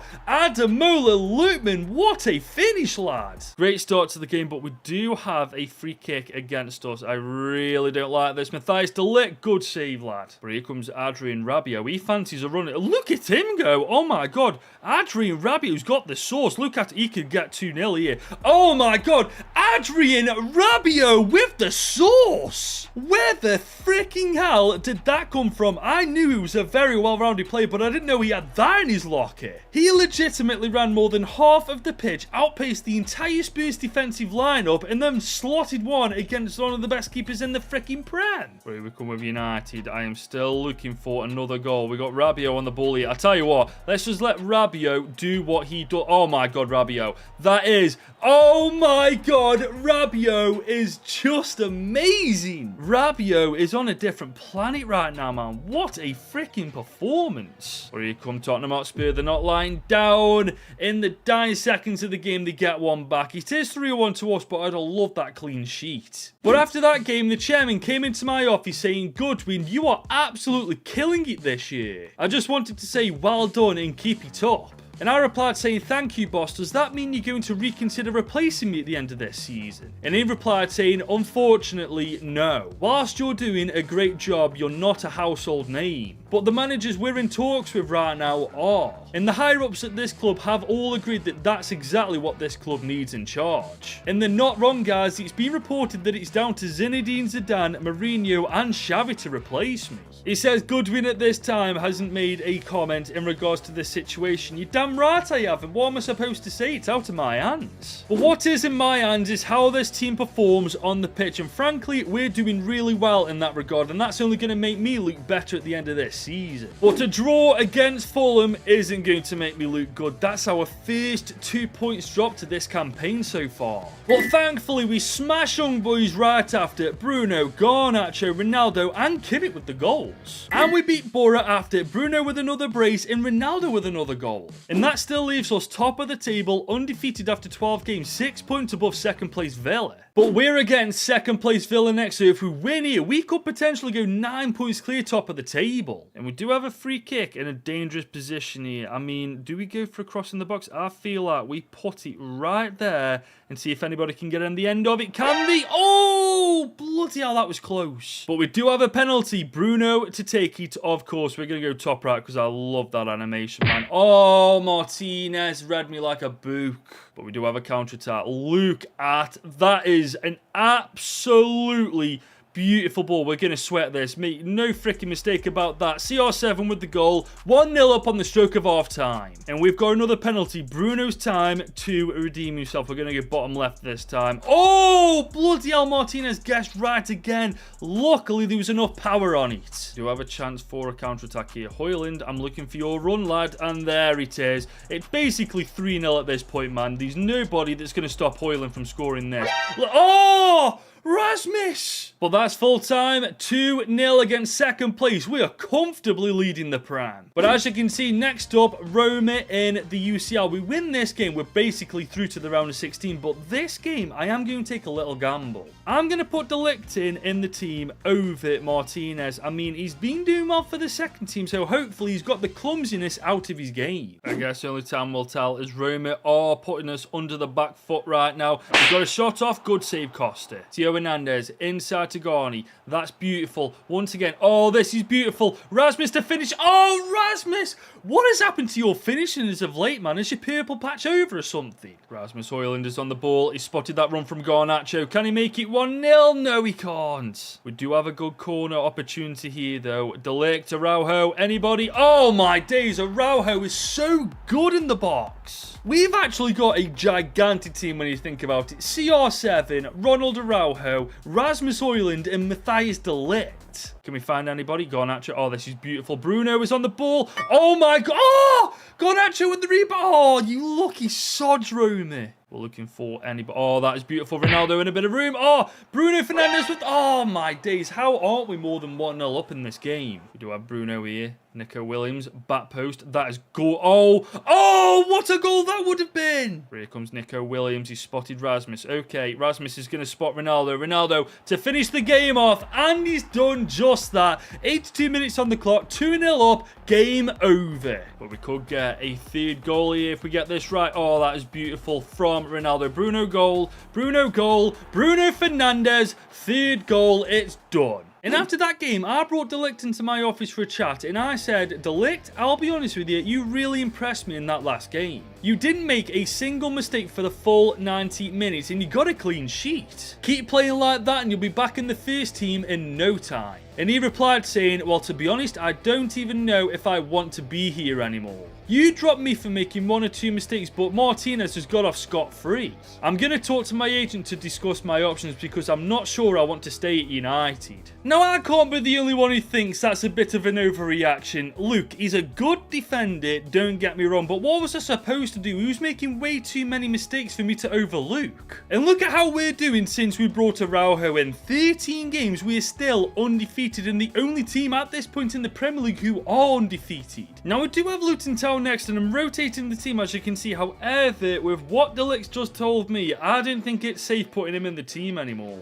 I mean, he's flat out just told me he's not sure he wants to stay here anymore, so for now at least we're going to put Luke Shaw in the second team. Hopefully it doesn't come back to bite me in the backside. 1-0 we beat Luton. See Maximan with the goal. And we get another win over Brentford with the second team. Zirkzee, Malacia, Maximan again, and Zirkzee actually got a hat-trick. Fair play to Zirkzee. But we move on to Liverpool at home, and the last time we played these guys, if I'm not mistaken, we absolutely wiped the floor with them 4-1, so let's hope we can do that again. And here we come with Garnacho. We're going to try and find Højlund. Oh my God. Oh, that's great keeping, Alisson. Pushing forward now. Ronaldo's on the ball. Can we find somebody? Oh, that's beautiful. Rasmus gets his goal. Once again, we are beating Liverpool early in the game, courtesy of Rasmus Højlund. It really is just too easy, man. Look at this link-up play from our front three. Højlund gets his goal. I think that's his first in quite a few games, to be fair, but his goal-to-game ratio is fantastic. But here comes Cody Gakpo. Oh, both of our centre-backs can't catch him, and he scored. Liverpool have equalised on the stroke of the 25th minute. That's just poor defending all round. Our centre-backs might be quick, but Gakpo is quick, and if he gets ahead of you, it's a bloody difficult time catching him. Diogo Dalot is on the ball now. He's found Nico Williams. Oh, get out of each other's ways. Ronaldo, can he finish it? Oh, Ronaldo. Here come Liverpool, though. Bajcetic. Look at that from Araujo, man. You're telling me De Ligt's a better centre-back than him? Get out of it. Here come Mo Salah, though, on the right-hand side of the pitch. He's done really well bursting through that right. Oh, saved by the post. But here we come early in the second half, and Theo Hernandez looks like he's going to take matters into his own hands. Is this too? Oh, Theo Hernandez. Oh, that's so unlucky. Got Nacho on the ball now. He's got a bit of room. Can he take it? Oh, that's a great stop by Alisson. Liverpool have gone short with the corner. Oh, we need to put a tackle in here. Mo Salah has just gone through our entire defence and put Liverpool 2-1 up just after the hour mark. That is genuinely so bad from us. We need to buck our ideas up, man. We need to get back into this game. Højlund, Ronaldo, you need to be stepping up to the plate. Speaking of, here comes Garnacho. He's got a bit of room to run into. Look at this from Garnacho. He can get us back into the game just like that. Alejandro Garnacho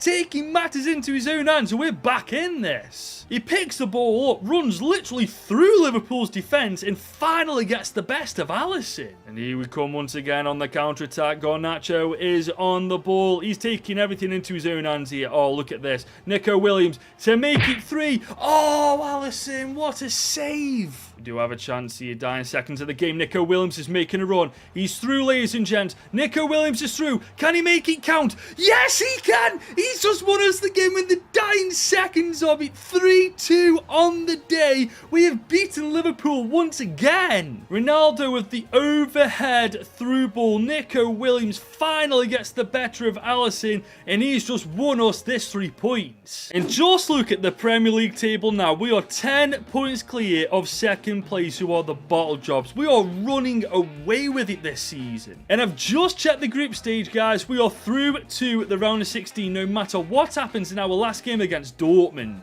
So I think for this game we rotate, give the boys a little run out and see what happens. Can we get a win? No, it's a 2-2 draw. Malacia and Zirkzee get the goals. But this is how the group stage finishes. We top the group undefeated. Roma go through to the round of 16 with us. Dortmund go to the Europa League, and Young Boys crash out completely. But we now turn our attention to Wolves in the Premier League. Our strongest starting 11 is out, and we are going to just about beat them 2-1. Højlund got a brace. Well, there's no rest for the wicked. Carabao Cup quarter-final against Arsenal. We lost this competition last year in the final, so this is a cup trophy I really want to win. We got Kimmich on the ball. We got Ronaldo. Oh, he's turned his man there. Can we get a shot off from distance? Oh, forces a good save from Ramsdale. But Arsenal have a long ball. Oh, that's a great stop from Diogo Costa. Good keeping. Here comes Bruno, though. He's against Alphonso Davies. Definitely not going to do him for pace, but can we spot that run? Højlund is on it. Okay, Højlund, he can make this 1-0. He can put us through to the semis.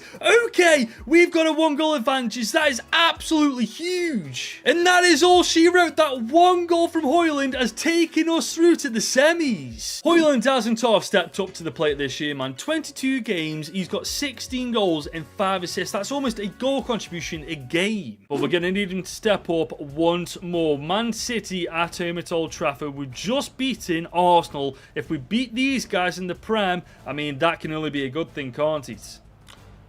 Oh, how the hell did that just happen? Where the hell did that come from? I thought I cleared this. Oh, that's what happened. He didn't clear it freaking big enough. But look at this from City. Oh, that's 2-0. Oh my God, what a save, Costa. What a save from Diogo Costa. But now it's our turn with Rasmus Højlund. Look at him go, man. He's gone into that empty room and he's going to put it. Oh, that is just absolutely phenomenal. Erling Haaland draws first blood, but Rasmus Højlund replies, and and then some.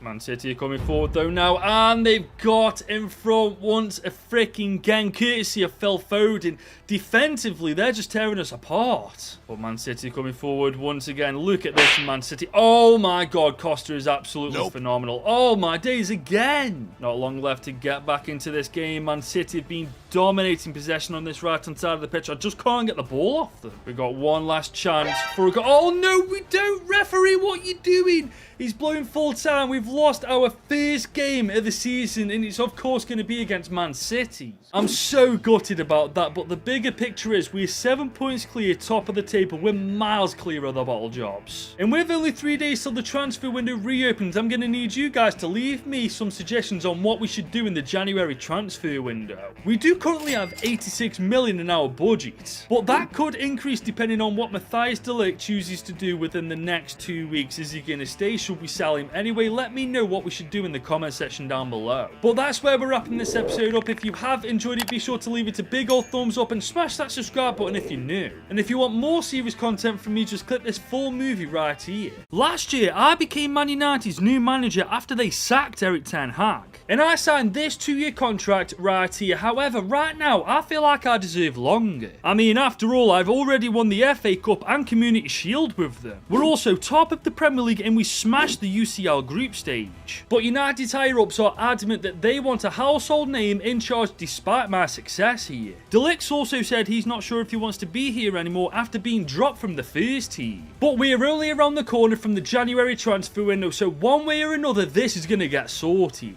This is episode 3, guys, so drop a like on this video if you're enjoying the series so far and smash that subscribe button.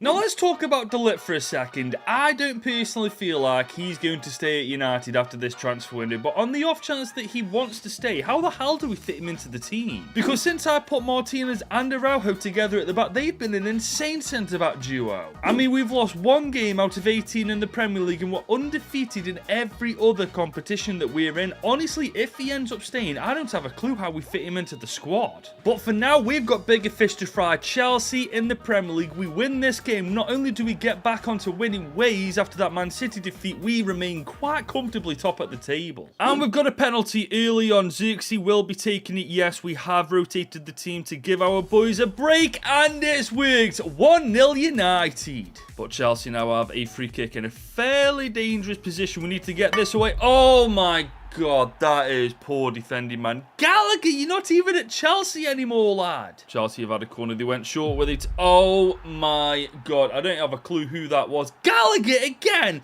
There's no way. I've never once seen him do that. We're looking at 2 losses in a row if we don't pick our fingers out our backside. But here we come. Oh, Rabiot. Come on, man. Amadiello is now on the ball here. Oh, we could take it all the way, but it's not going to. Zirkzee with the brace. 15 minutes to go. I tell you what, whether I leave, whether I don't leave, United are in good hands with the players we've got. But Chelsea have got a long ball. Oh, and Kunku's on it. We need to put a tackle. No, not Gallagher. Great save by Undy. And Zirkzee could end this with a penalty. 89th minute to get his hat-trick as well. This time we're going top left. Come on, don't let me... Oh, come on, man.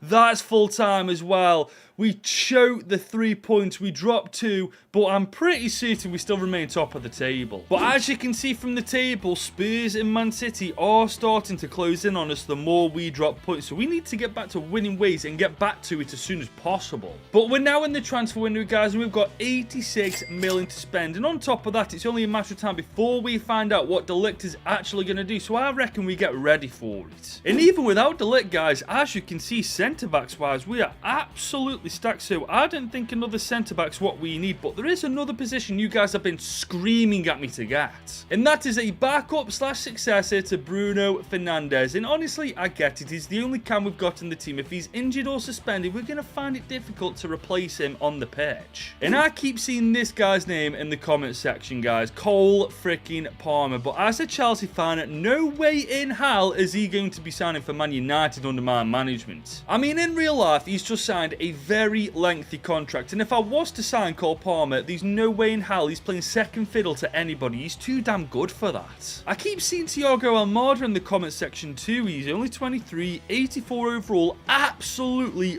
rapid as well, and he knows how to score goals. However, there's one other player that I've seen that I think would be the perfect successor to Bruno, and that is indeed Xavi Simons. I mean, just look at him, only 21, can play cam and on the wing, 85 overall, 93 pace, 81 shooting and passing, and 86 dribbling. The only slight problem is he's a bit out of our budget right now. He's worth between 86 and 69 million, but it's only at the start of this transfer window. We've got a lot of time to make this deal happen. For now, guys, I say we crack on with the team we've got right now until Matthias de Ligt mans the hell up and makes a goddamn decision on what he's going to do. And that's what we've done with a 2-1 victory over Borough. Højlund with a brace. I mean, of course, who else was it going to be? But we draw to Millwall in the FA Cup round 3. Amad Diallo and Zirkzee with the goals. That's just not good enough, even with our rotated team. But we do have a massive game now, guys. First leg of the semis to the Carabao Cup. We do have our strongest starting 11 out, as you can see.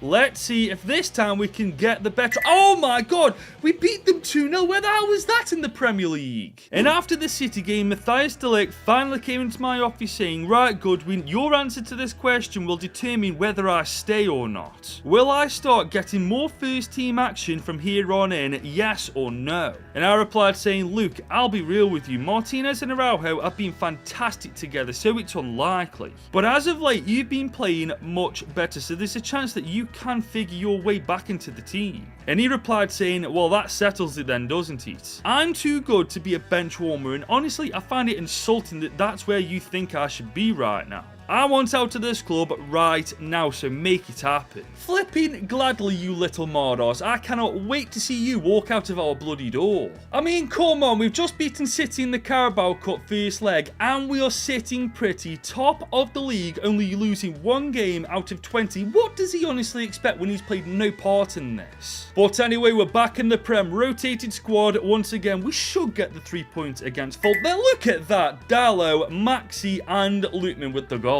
Now, we do have an offer for Dallo, guys. 74.1 million from Manchester City. I can absolutely say this with certainty. I'm not selling him to anybody, let alone Man City. And Atletico want to give me 12.1 mil alongside João Felix for Rasmus Højlund. Now, Felix is a good player, but Rasmus Højlund right now is the best striker in the goddamn world, so no chance. But we've had an offer for de Ligt for 119 mil, but our assistant manager reckons we can get upwards to 150, so I'm going to try and get a little bit more money out of this deal. So with that being said, let's go 139 million. You'll never guess who wants him as well. Juve want a reunion with him. And they've walked out. Are you taking the mick? 139. Our assistant manager reckons we can get up to 150. What are you playing at, Juve? And what's worse, I've just noticed Leipzig put a bid in as well. Where the hell is that email? Oh my god, don't tell me we're not going to be able to sell him, man. I cannot have him in our team if we are to win the Prem and UCL this year. We do have another offer though. Villa want to give us 79.9 alongside Jacob Ramsey. I mean, I'm happy to negotiate, but I'm definitely not keen on selling him to another Premier League side. But if that's what it takes to sell him, that's what it takes. This time we'll go 129.9 million. Surely to God they're not going to walk out on that. Come on, Villa, you've had all of our players so far. Okay, 81.4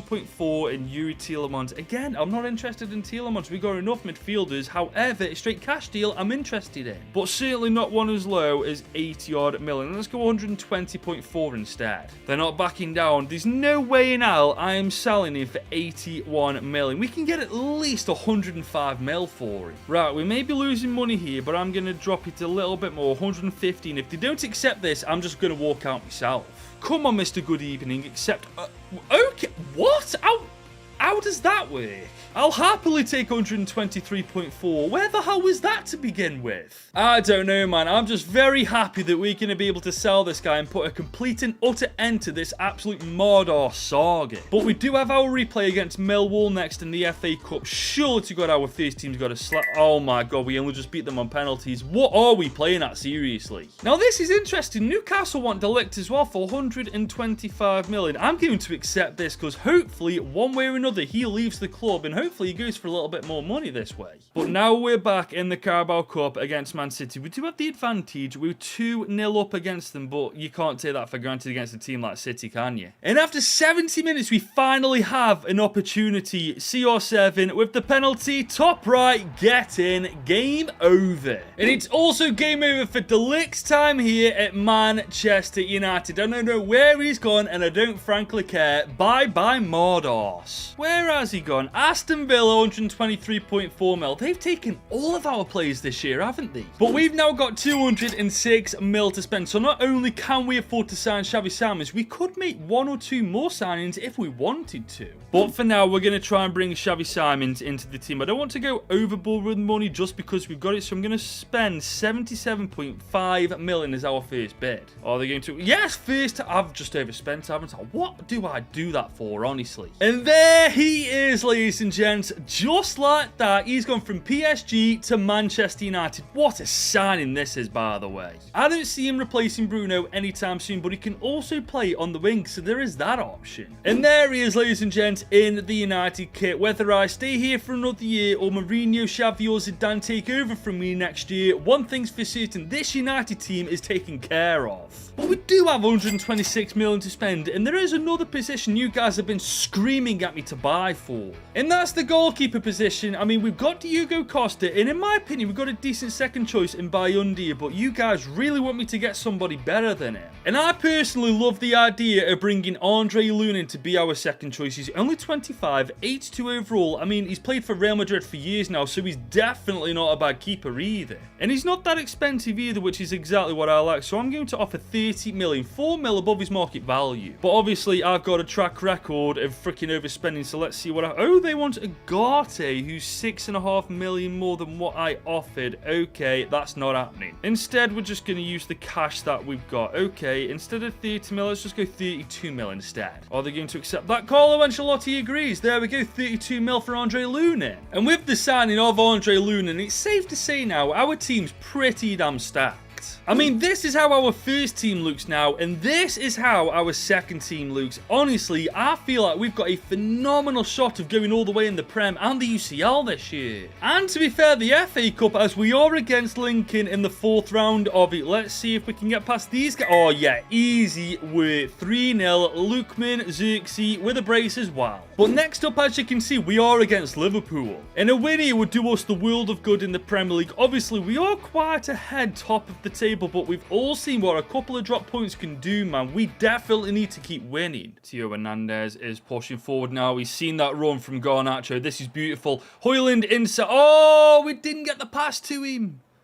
But we got Bruno with the shot. Oh, we've rattled the bar. And here comes Nico Williams. We all know just how good he is. The pace he's got, the control he's got. Oh, my days, he's got so many options too. Oh, nope. Ronaldo! What is that, Ronaldo? We do have Rasmus, though. Ronaldo's on the ball. Can he spot Nico Williams? Yes, he can. Bruno, can he take a shot? Oh, that's a great save, Alisson. But here come Liverpool. They've got a pants down here, guys. Salah is on the counter-attack. He's done Araujo for pace. He's done Theo Hernandez for strength as well. He's fed him in. Oh, Cody Gakpo's missed. Diogo Dalot is on the ball, though. We got Nico Williams on it now. He's against Konate. Pull it back. Oh, that's beautiful. Ronaldo! Oh, Ronaldo! Virgil van Dijk, great defending. Hang on, guys. We're really in the second half, and I think we've just got a penalty. I don't even know what this is for. We whipped a crossing that went to nowhere. Okay, that wasn't a good replay, was it? Oh, that is a handball. You know, it hits Robertson dead to rights. It is a penalty. And you guys have been screaming at me to give CR7 the penalty, so hopefully he repays me, and he does. 1-0 United at Anfield, courtesy of CR7. Found Theo Hernandez once again. Can we spot Garnacho? Oh, he's done really well, Garnacho there. Oh, we could. Oh, this has got to be 2-0. And it is. Rasmus Højlund with the easiest goal he'll ever score in his footballing career. Doubles our advantage against Liverpool. Who stops us from winning everything this year, man? Seriously, who on earth can stop us? Theo Hernandez is on the ball. Bruno Fernandes is through now. He's been fantastic this year, and he's killed the game dead. 3-0 on the night, game over. But it's not game over just yet. Look at us go, man. We're after another goal. Oh, my days, we may just get it. CR7, oh, my God. We have torn Liverpool apart for the second time this year. We beat them in the Community Shield 4-1, and now we've battered them in their backyard 4-0 as well. If it wasn't over before, it bloody is now. Now, I want to talk about CR7 for a second, guys. Obviously, our stats this year are looking phenomenal, but 40-year-old Ronaldo has got 11 goals and 7 assists in 22 games. He's 40 years old, for goodness sake. He should be long retired, enjoying his life, but he's still banging goals in for fun at the top level of football. But he is, after all, human because he's knackered. We're going to rotate this team against Brentford. Can we keep our win streak up? No, we can't. It's a 0-0 draw. Okay, that's 2 points dropped. And we've just dropped another 3 points against Palace. 2-0 at home. We lose, man. What is going on now? We are still top of the league with a comfy cushion, but City are closing that gap. We keep dropping points. That gap is going to get smaller and smaller. But our focus has to be on the Champions League now. We're facing Barca in the round of 16. How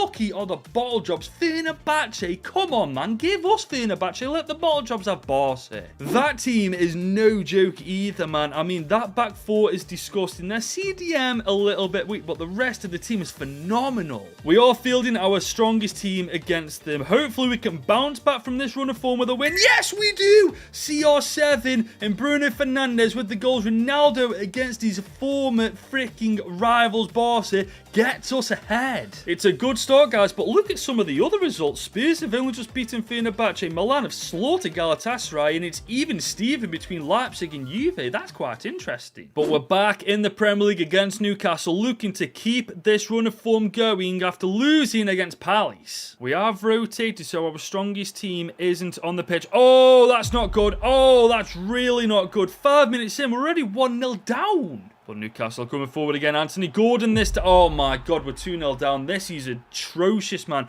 What is going on with United at the minute? We are completely bottling this, man. Newcastle United are not this good. Good defending, Luke Shaw. And here they come once again. Oh my God, we are getting annihilated, man. Newcastle are tearing us apart for fun. They're going through our defence like a hot knife through butter. And that's it. Full time. 3-0 to Newcastle. 3 points dropped. This is completely unacceptable. So I pulled Bruno to the side for a chat and I said, Bruno, is there something going on in this team that I'm not aware of? Up to January, we lost only 1 game all season. Now we've lost 2 in the span of the last 5 games. He replied saying, to be honest, Gaffer, I don't know what's going on myself. We're all working on it. It just seems like nothing's clicking on the pitch now. And I replied saying we can beat Barcelona but can't beat Palace and Newcastle United. That says to me we're overlooking teams when we're in no position to. From here on in, we treat every single game we play like it's the Champions League final. And going forward, I'm expecting much better from you lot. I think I've got a right to be annoyed, guys. This team went undefeated until just before January, but we only lost to Man City then. That's an acceptable loss. But losing to Newcastle 3-0 and Palace 2-0 and drawing to Brentford when we're beating Liverpool and Barca, nah, that's unacceptable. We're overlooking teams and taking them for granted. That needs to stop.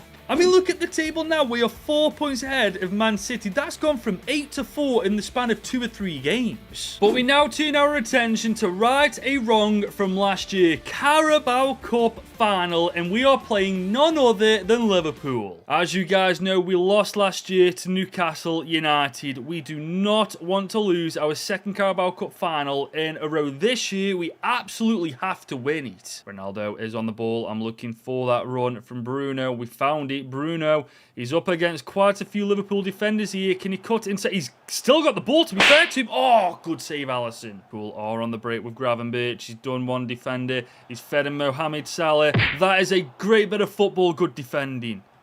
And again from Costa. Jesus. Gap post coming forward once again. Oh, he's spotted. I don't even know who that is, but they've scored the opener of this game. I still don't know who that is. I can't tell from here. It's freaking Diogo Jota, man. That is a phenomenal goal, man. And we go 1-0 down inside half an hour. History is indeed beginning to repeat itself, man. We are losing in the Carabao Cup final. We need to fix up and switch on. We got Tio on the ball here. We're going to try and come inside. Yes, we've done beautifully with Tio Hernandez there. He's causing havoc. What is that? I wanted that to Bruno, you donkey. We got the ball once again. I can see that run from Rasmus. Oh, that's a beautiful ball from Garnacho. Surely this is the equaliser, and it is. With 15 minutes to go, we're back in it. But here come Liverpool. They are not taking this lightly. They're gunning for us, and they've got a goal just like that. Mohamed Salah potentially breaking our hearts in the Carabao Cup final. History is indeed well and truly repeating itself. Oh, that's heartbreaking. We worked so hard for the entire game almost to get back in the game, and that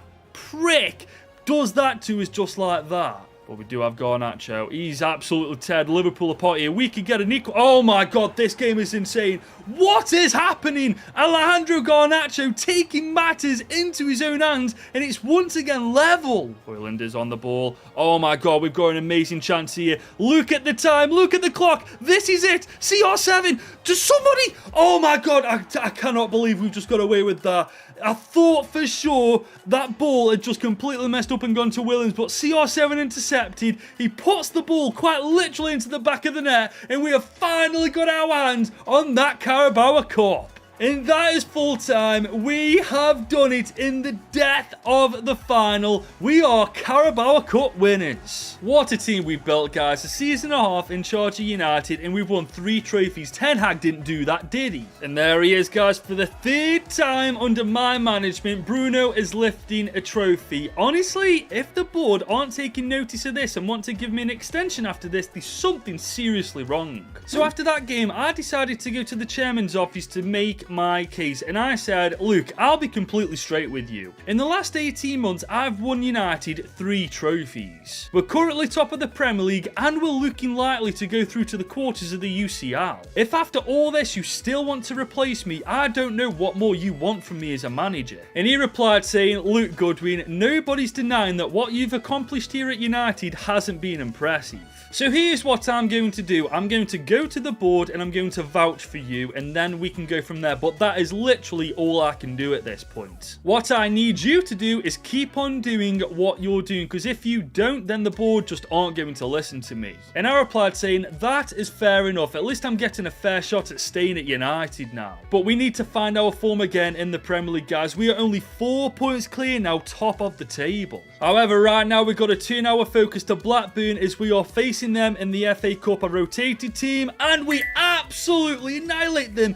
5-1, Amad Diallo with a hat-trick, Zirkzee and Loopman with goals too. But we drop points again against West Ham in the Premier League. Why is it every other competition we are smashing, but the Premier League we are faltering in? And we're now only 2 points clear top of the table with a game in hand over Arsenal, but we are even games with Manchester City. We've got no choice now. We absolutely need to start winning. But we need to swivel our attention to Europe as it's the second leg of the round of 16 against Barcelona, Ronald Araujo's former club. We are 2-1 up on aggregate, but this is Barca we're now talking about, ladies and gents. We need to be on the top of our game if we do want to go through to the quarters. And here we come early on. Tio Hernandez, he's going to be using his pace. Look at him go. Oh my god, I see that run back post as well. CR7, can he put this? Oh my days!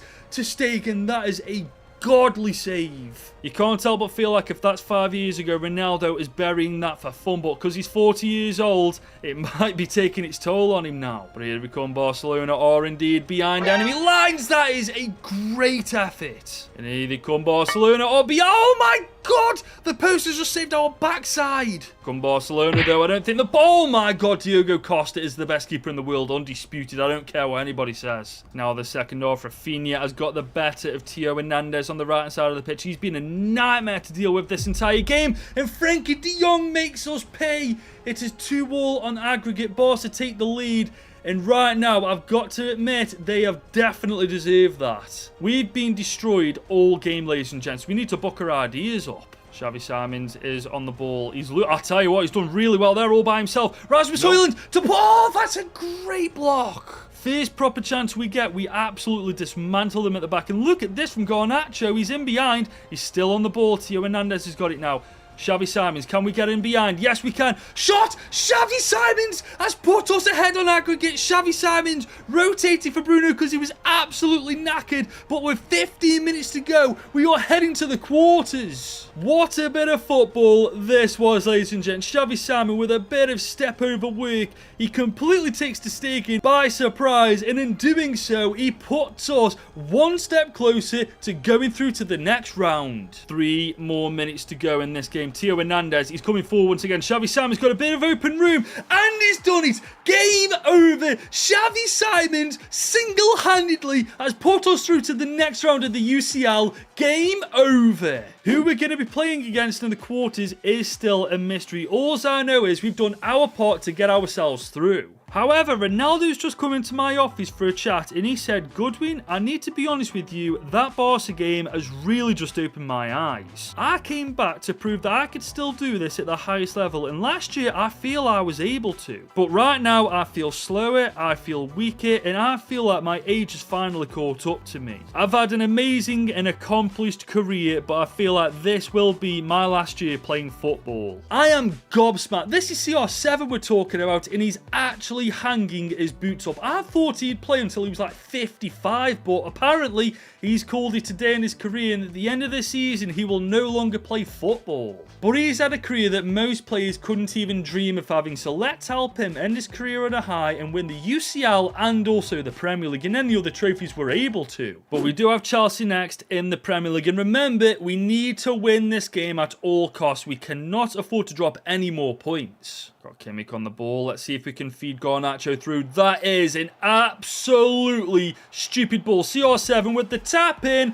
1-0 to United. And he's got a chance to do it again from the penalty spot. Top right, bins. And he's got a brace against Chelsea. 2-0 up, 22 minutes in. And that's it. Full time, a 2-0 victory against Chelsea, and that is 3 points more on the board. And we pick up another win in the FA Cup, smashing Brighton. Ronaldo got a hat-trick. I mean, why is he retiring? Seriously, is he just doing this to prove a point at this point? But guys, the quarters have just been drawn in the UCL, and we're playing PSG, the final boss. In fairness, there's no real easy teams left in this competition. There's no underdog story. Everybody is a juggernaut at this point. But looking at our stats, guys, I'm feeling confident as we go up against them. I mean, Rasmus Højlund, CR7, Bruno, Zirkzee, Garnacho, even St. Maximan and Williams are banging goals in for fun. We have got firepower all over the pitch. But we turn our attention back to the Premier League. We are against Brighton. We've just beaten them, and we beat them once again. Garnacho and Bruno with a brace. But we drop points to Nottingham Forest. Oh, that's not good. Højlund and Ronaldo got the goals, but we need to win every single game from here on in if we are to stay above Man City in the Prem. Luckily, it's not as bad as I thought it was going to be. We are all level on points in the top 4. However, there's only 3 points separating ourselves from Arsenal and Man City. And you guessed it, we're playing City next, but the team they're fielding is absolutely knackered for the most part. This is a golden opportunity to take advantage of this. To be fair though, our team's knackered themselves. I feel like we've got to rotate for this. It's not a wise decision, but I prefer to field a fully fit team rather than our best team that's knackered. Here we come early in the first half though. Zirkzee, he's found Xavi Simons. We all know how good he is. Oh, good defending. Early chance from the corner. St. Maximan to take. Lutman is there. Zirkzee, can he get the follow-up? And he has! Oh my god, that's a massive goal. We are 1-0 ahead of City already with our second team. I mean, I think one way or another, United are safe next year. With Ronaldo retiring, Zirkzee and Højlund are going to be deadly up top together. I'm a Diallo. Okay, let's cut in on the left foot. That's gorgeous. Oh, great save, Edison. It has to be said, guys, so far, apart from this attack, we've been killing Manchester City. It looks like rotating the team actually worked. But here come Manchester City, and they get a freaking equaliser. I spoke way too soon then. Here we come, though, second half. I see that run from Oh, that's beautiful. Xavi Simons, can he finish? Oh, my days, that is an insane save. Tell you what, this time let's do something a bit different. Something they're not going to be expecting. Amad Diallo collects on the outside of the box. He takes a shot. Oh, that's a wasted opportunity, Diallo. We do have a free kick, but I'm notoriously bad at them, so we're going to go short. Instead, we're going to give it Zirkzee outside the box. That's it. Oh, what a freaking goal that would have been. Here comes Amad Diallo. We've got a bit between the teeth now. Oh, that's gorgeous. Lookman, can he get his shot? Oh my God, he's done it as well. 2-1 up we go against City with 20 minutes left.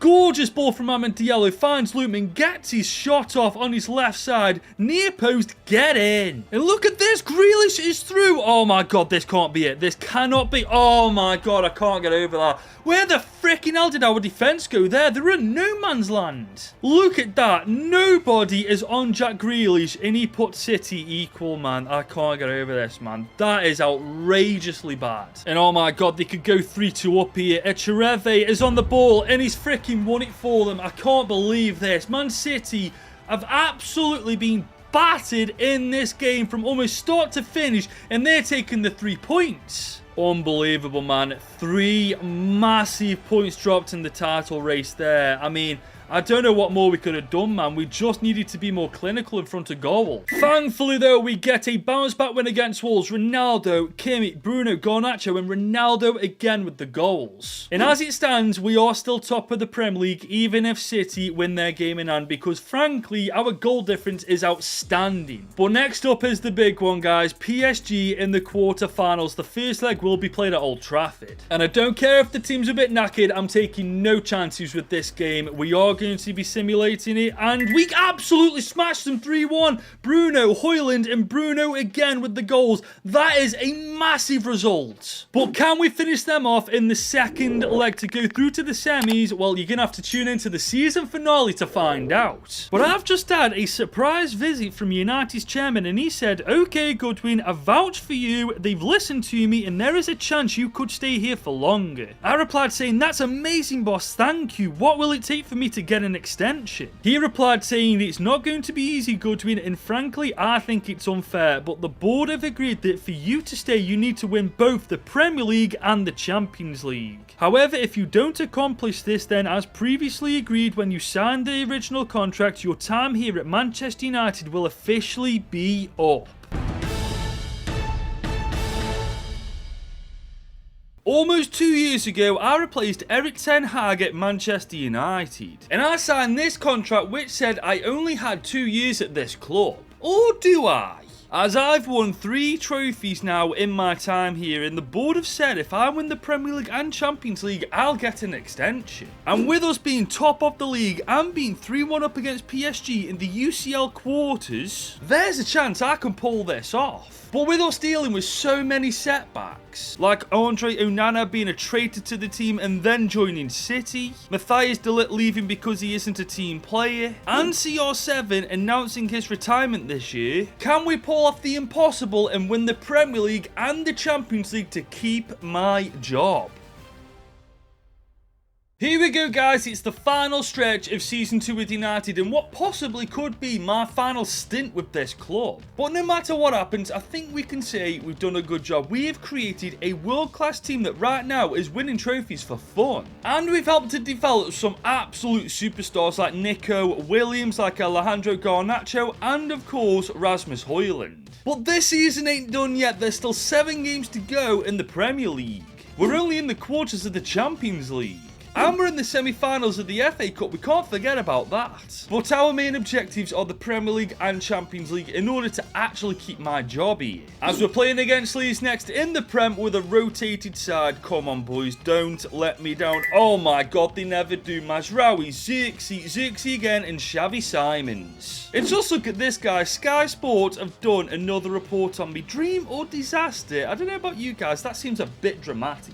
But this is interesting. I didn't know this. Zinedine Zidane is in line to replace me if I fail. No wonder the board don't want me to freaking succeed. They've been eyeing up Zidane for years. But I'm not going to let that happen, guys, as we are playing PSG next in the second leg. That team is absolutely disgusting, isn't it? As mad as this sounds, though, we've got a huge advantage. With 3-1 up on aggregate, we've got our full-strength starting team fit and ready to play. Honestly, this is ours to lose. But before the game, the board forced me to attend a press conference to answer some questions. Gary Neville said, "You've had a rocky time at Manchester United with Onana last year, De Ligt leaving and Ronaldo retiring. How are you feeling heading into the final stretch?" "I'm feeling confident. We've been dominant for the most part this year in every competition and I see no signs of us slowing down. Now granted, my time here hasn't been easy and that's no secret to anyone, but that's what you sign up for when you become a manager, especially Manchester United's manager." Jamie Carragher asked, "Do you feel that the expectations set by the board to get an extension are unfair given what you've done at Man U in such a short time?" "They're certainly extreme, I'll say that. I feel like previous managers had it much easier after performing way worse than me. But I suppose when you achieve big things at a club, the board always will expect big things from you." And Marco Richards asked, "Do you think you can win the Premier League and Champions League?"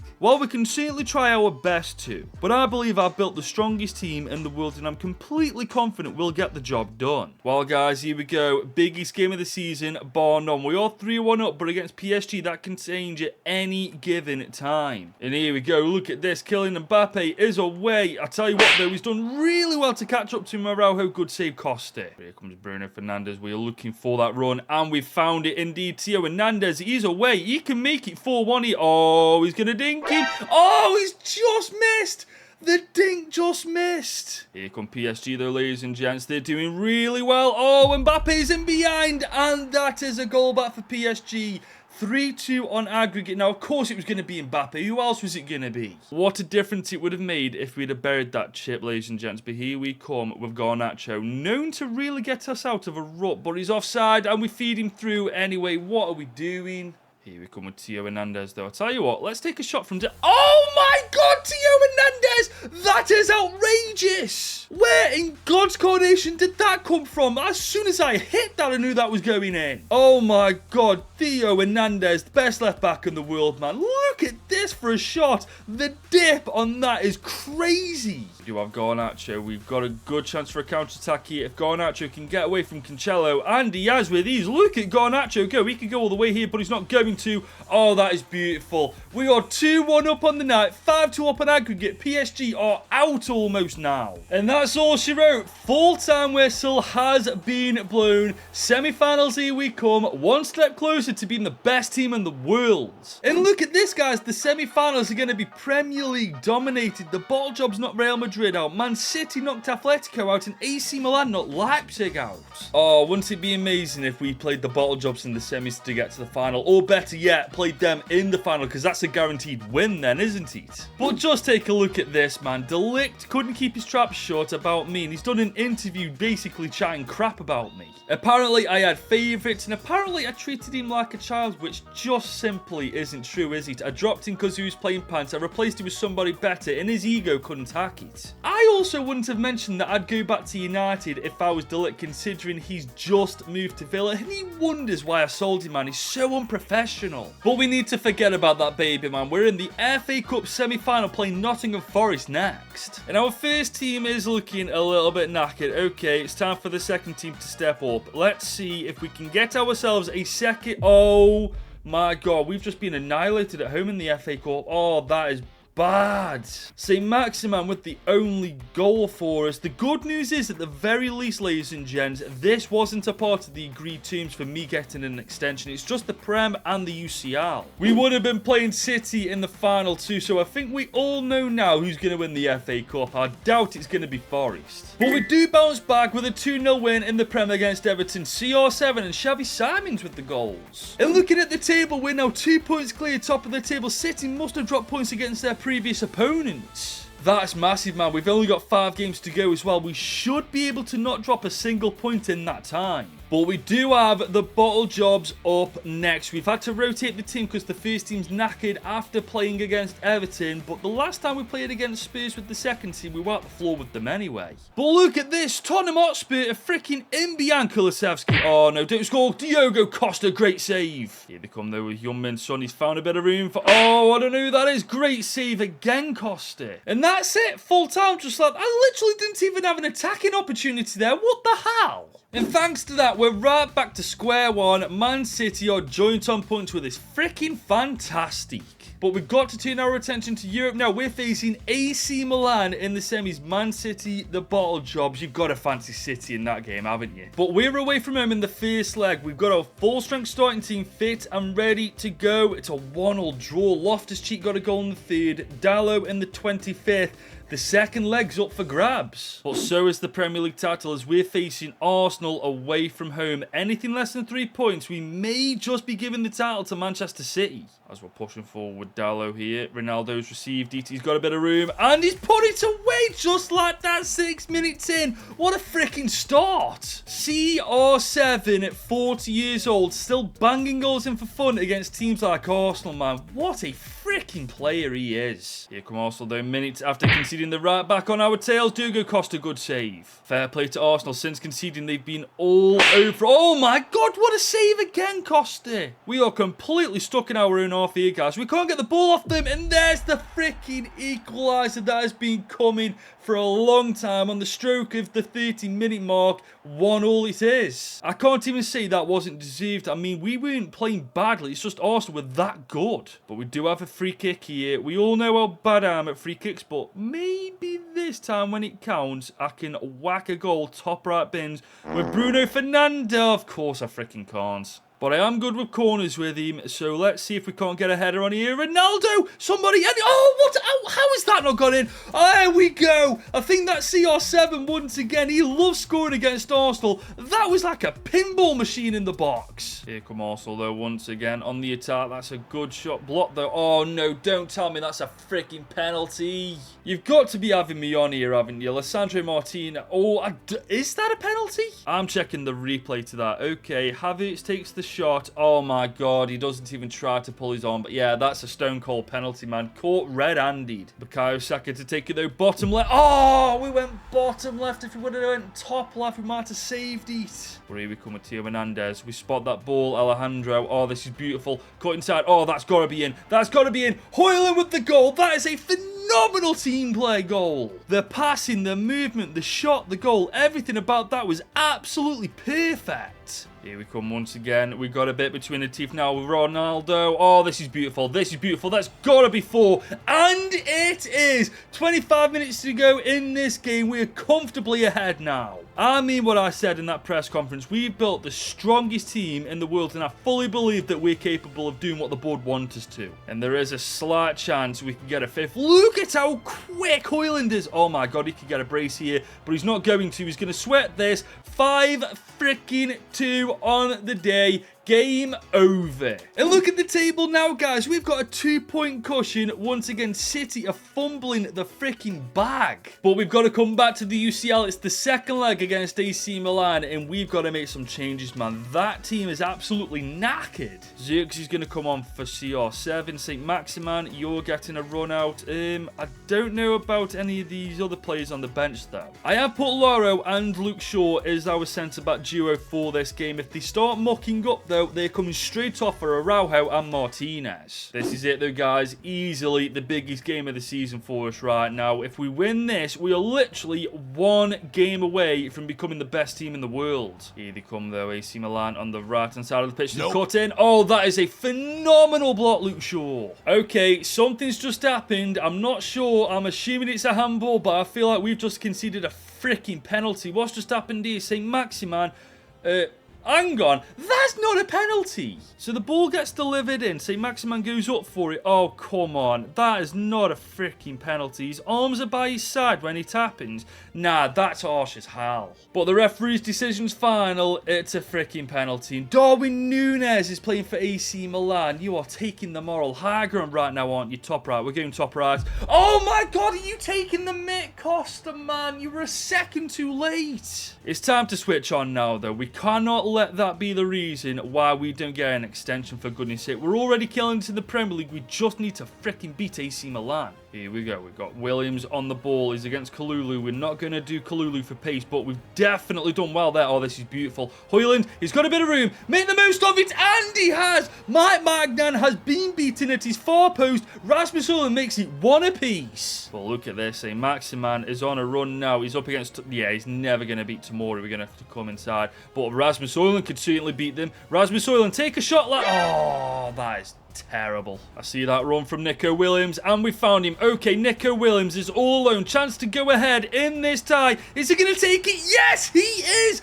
Both goals in this game have come from Nico Williams' side. 3-2 on aggregate. Game freaking on. But it's not over yet, guys. AC Milan have got the quality to get back in this game whenever they want. We just can't give them the chance to. We spotted that run. Nico Williams. He's surrounded by AC Milan defenders. Oh, this is beautiful if we can make this work. Rasmus Højlund is inside. Get it onto his left foot. Oh my God, say Maximan. Zirkzee. Freaking anybody. Oh my God, how does that not make us 3-1 up? 9 seconds of the game. AC Milan are on the attack. We need to close them down if we don't want this to go to extra time. Oh my God. Oh my God. Because AC Milan's attacker there, Pulisic, caught freaking at Bordeaux with a banjo. We are through to the Champions League final. And I can't believe this. The Bottle Jobs beat Man City 3-1 on aggregate. We're playing them in the final unless that's the first leg result. I'm not sure. But I'm pretty certain the Spurs are playing us in the final. But we need to forget about the Bottle Jobs for a set. We're back in the Prem. Surely an easy win against Luton Town away from home. Oh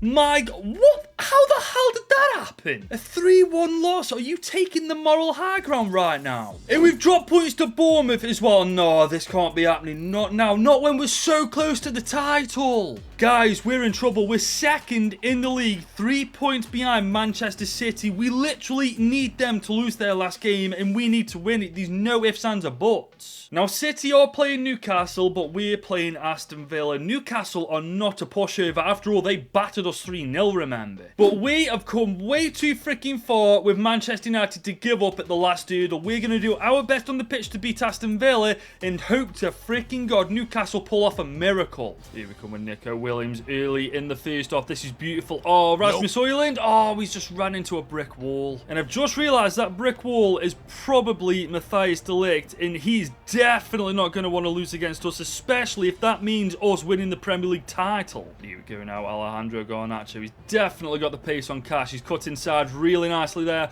Rasmus Højlund surely to go 1-0 up. Oh, what a save, Martinez. Bruno on the corner. We've been amazing at set pieces this year. Can we keep this going? Maybe not. Joshua Kimmich still on the ball. That's a great ball back post. Surely. There it is. What a freaking ball into the box, and what a goal from Rasmus Højlund. Oh, I bet de Ligt and happy about that. Well, you can stick that in your pipe and smoke it, you bloody baby. We do have a chance to counter here. Rasmus Højlund is on the ball. We all know how good he is, man. Rasmus Højlund's going to power his way through. Oh my God, he almost makes it 2-0. Bruno on the corner once again. We've just freaking scored from a corner. Can we get another one? Oh, no, we can't. Oh, wait, what's that? Is that a handball in the box? What's just happened there? Okay, I'm assuming there was a handball here or something. I don't know. Okay, that doesn't seem like a handball to me. So I'm going to assume it happened somewhere here. Okay, Ronaldo. Oh, it is, you know. Fair enough. Ronaldo heads it into his shoulder. And CR7 in his second to last game of his career, taking it from the penalty spot, and he's going to put one away in typical CR7 fashion. Hopefully, we are one step closer to winning the title, but until the end of this game, we won't have a goddamn clue if we've won it or not. But we do need to win this game in order to be in that position, so we can't take a foot off the gas for a second.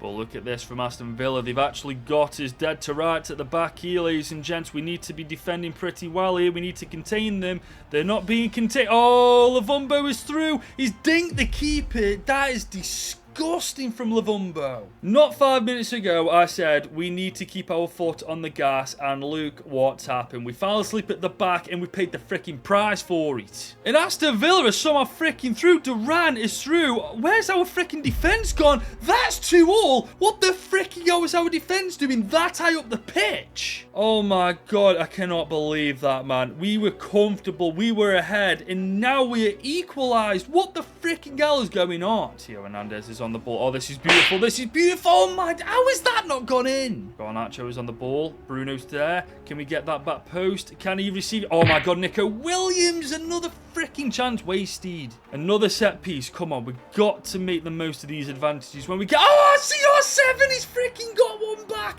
40-year-old CR7 against Villa. Bruno's coming forward. We've got them dead to rights here if we get this right. I think we've done it. CR7 is going to make this 4-2. That is the game done and dusted. It's out of our hands now. Man City need to lose to Newcastle in order for us to win the Prem. And that's it. The full 90 minutes are gone. It's the moment of truth. Have we won the Prem? What? Have we? I don't know. Ronaldo's collecting his ball because he scored a hat-trick. But have we won the Premier League? I really don't have a clue. I mean, that doesn't say anything. Oh, no, we haven't won it, have we? Man City have freaking done it. Oh, no, hang on. We freaking won the... Hang on. That was the most misleading cutscene I have ever seen in my entire life. I thought we hadn't done it, but Manchester United are the Premier League champions. I can't believe we've actually done it. Newcastle beat City. Bruno is lifting his 4th trophy under my management. Man United are the best team in England. And there it is, ladies and gents. We beat Man City on goal difference by 20 goals, may I add, to win the Premier League. Newcastle United, you bunch of freaking legends. But looking at these stats, I think we've bloody deserved it. Look at Højlund, man. 28 and 8, 27 and 12 for CR7, 22 and 14 for Bruno as well. Zirkzee's done well and will definitely take CR7's spot next year when he retires. Garnacho's been phenomenal. St. Maximan's done his job and Nico Williams has done his too. But now we've got the UCL final, guys, and it's not the bottle jobs we're facing. It is Manchester City, the same team we've just beaten to become the best team in England. I mean, this is a must-win game for so many reasons, but this is CR7's final game in his career. Imagine if in his final game in his career, he won the Champions League. What a way to go out. But before the UCL final, the boss came to see me and he said, you probably won't believe me at this point, but I'm rooting for you and I have from the start. It's just one more win and you're getting a very lengthy contract here with a whole bunch of money to go with it. But I don't need to tell you this, do I? Go out there and win us our first Champions League since 2008. But here we go, guys. It's a must-win game if I want to stay at United. The first Champions League trophy since 2008. There's so much riding on this game. Alejandro Garnacho is on the ball. I found Ronaldo. I'll tell you what, let's have a deep from distance. Oh, what a save, Edison. Bruno on the corner. We are amazing from set pieces. Can we be once again? Højlund is there. Oh my God, we just can't get a shot off. But here come Man City once again. They are attacking and they are not letting up. They're playing the ball really well. Rodri takes a shot and it's in. Why is it always freaking Rodri in the UCL final that does this? Oh, that's not good, man. That's not good at all. 1-0 down inside half an hour. We haven't really had many chances ourselves. We need to turn up. We've got Garnacho. Acres of room. He's definitely got the pace on Garnacho as well. Ruben Diaz. Oh, freaking hell. What a save. But here comes Erling Haaland. Theo Hernandez is in chase. Ronald Araujo is going to have to come over. Oh, no. That's a phenomenal strike. Good save, Costa. They've gone short with the call. Oh, my days. That's 2-0. City are 2-0 up before half-time. Guys, my chances of being United's manager next year are getting dimmer and dimmer. But here we go. Early in the second half, we've got a set piece. We've got a corner. That's a gorgeous ball in. Ronald Araujo! He gets a goal back. That is massive. Get that ball, Araujo, and get it back to that freaking halfway line. I am not giving up yet, ladies and gents. There's still a chance we can win the UCL. City have still got the ball in a really dangerous area. What the hell just happened there? Diogo Costa, you can't let him do that. Oh my God, I think that might be it, you know, guys. I think that might be the final nail in the coffin. Costa has literally cost us this. We're going to make a couple of changes. Zirkzee is coming on for Ronaldo. Xavi Simons for Bruno. Rabiot for Kimmich. We're going to go all out. But here we come. Dallo is on the ball. Zirkzee. Nope. Oh no, Zirkzee! What was that? That was possibly the final chance, man. The time is now 86 minutes and Man City are on our end of the pitch now. That's it. That's the full-time whistle. We've lost. We've lost the Champions League final, guys. And with that, we've also lost the chance to stay at United for another couple of years. I can't believe it, man. We were so close to getting everything the board wanted us to get. But just listen to how mad this is. We won the Community Shield, Carabao Cup, Premier League, and the board still don't want us in charge. I think that says more about the board than it does me. And there it is, it's official. Man City are the best team in the world, and as they lift that trophy up to the rafters, so goes my chances of being United's manager next year. And with that, I'm probably going to get fired, thus ending the United series. I really do hope you have enjoyed this series. If you have, be sure to leave this video a big old thumbs up and smash that subscribe button if you're new around here. Come on, guys, it's only freaking Norwich. Hello? Hey up, Goodwin. Don't you think it's time you stopped playing Football Manager and started being one again? Yeah, why not?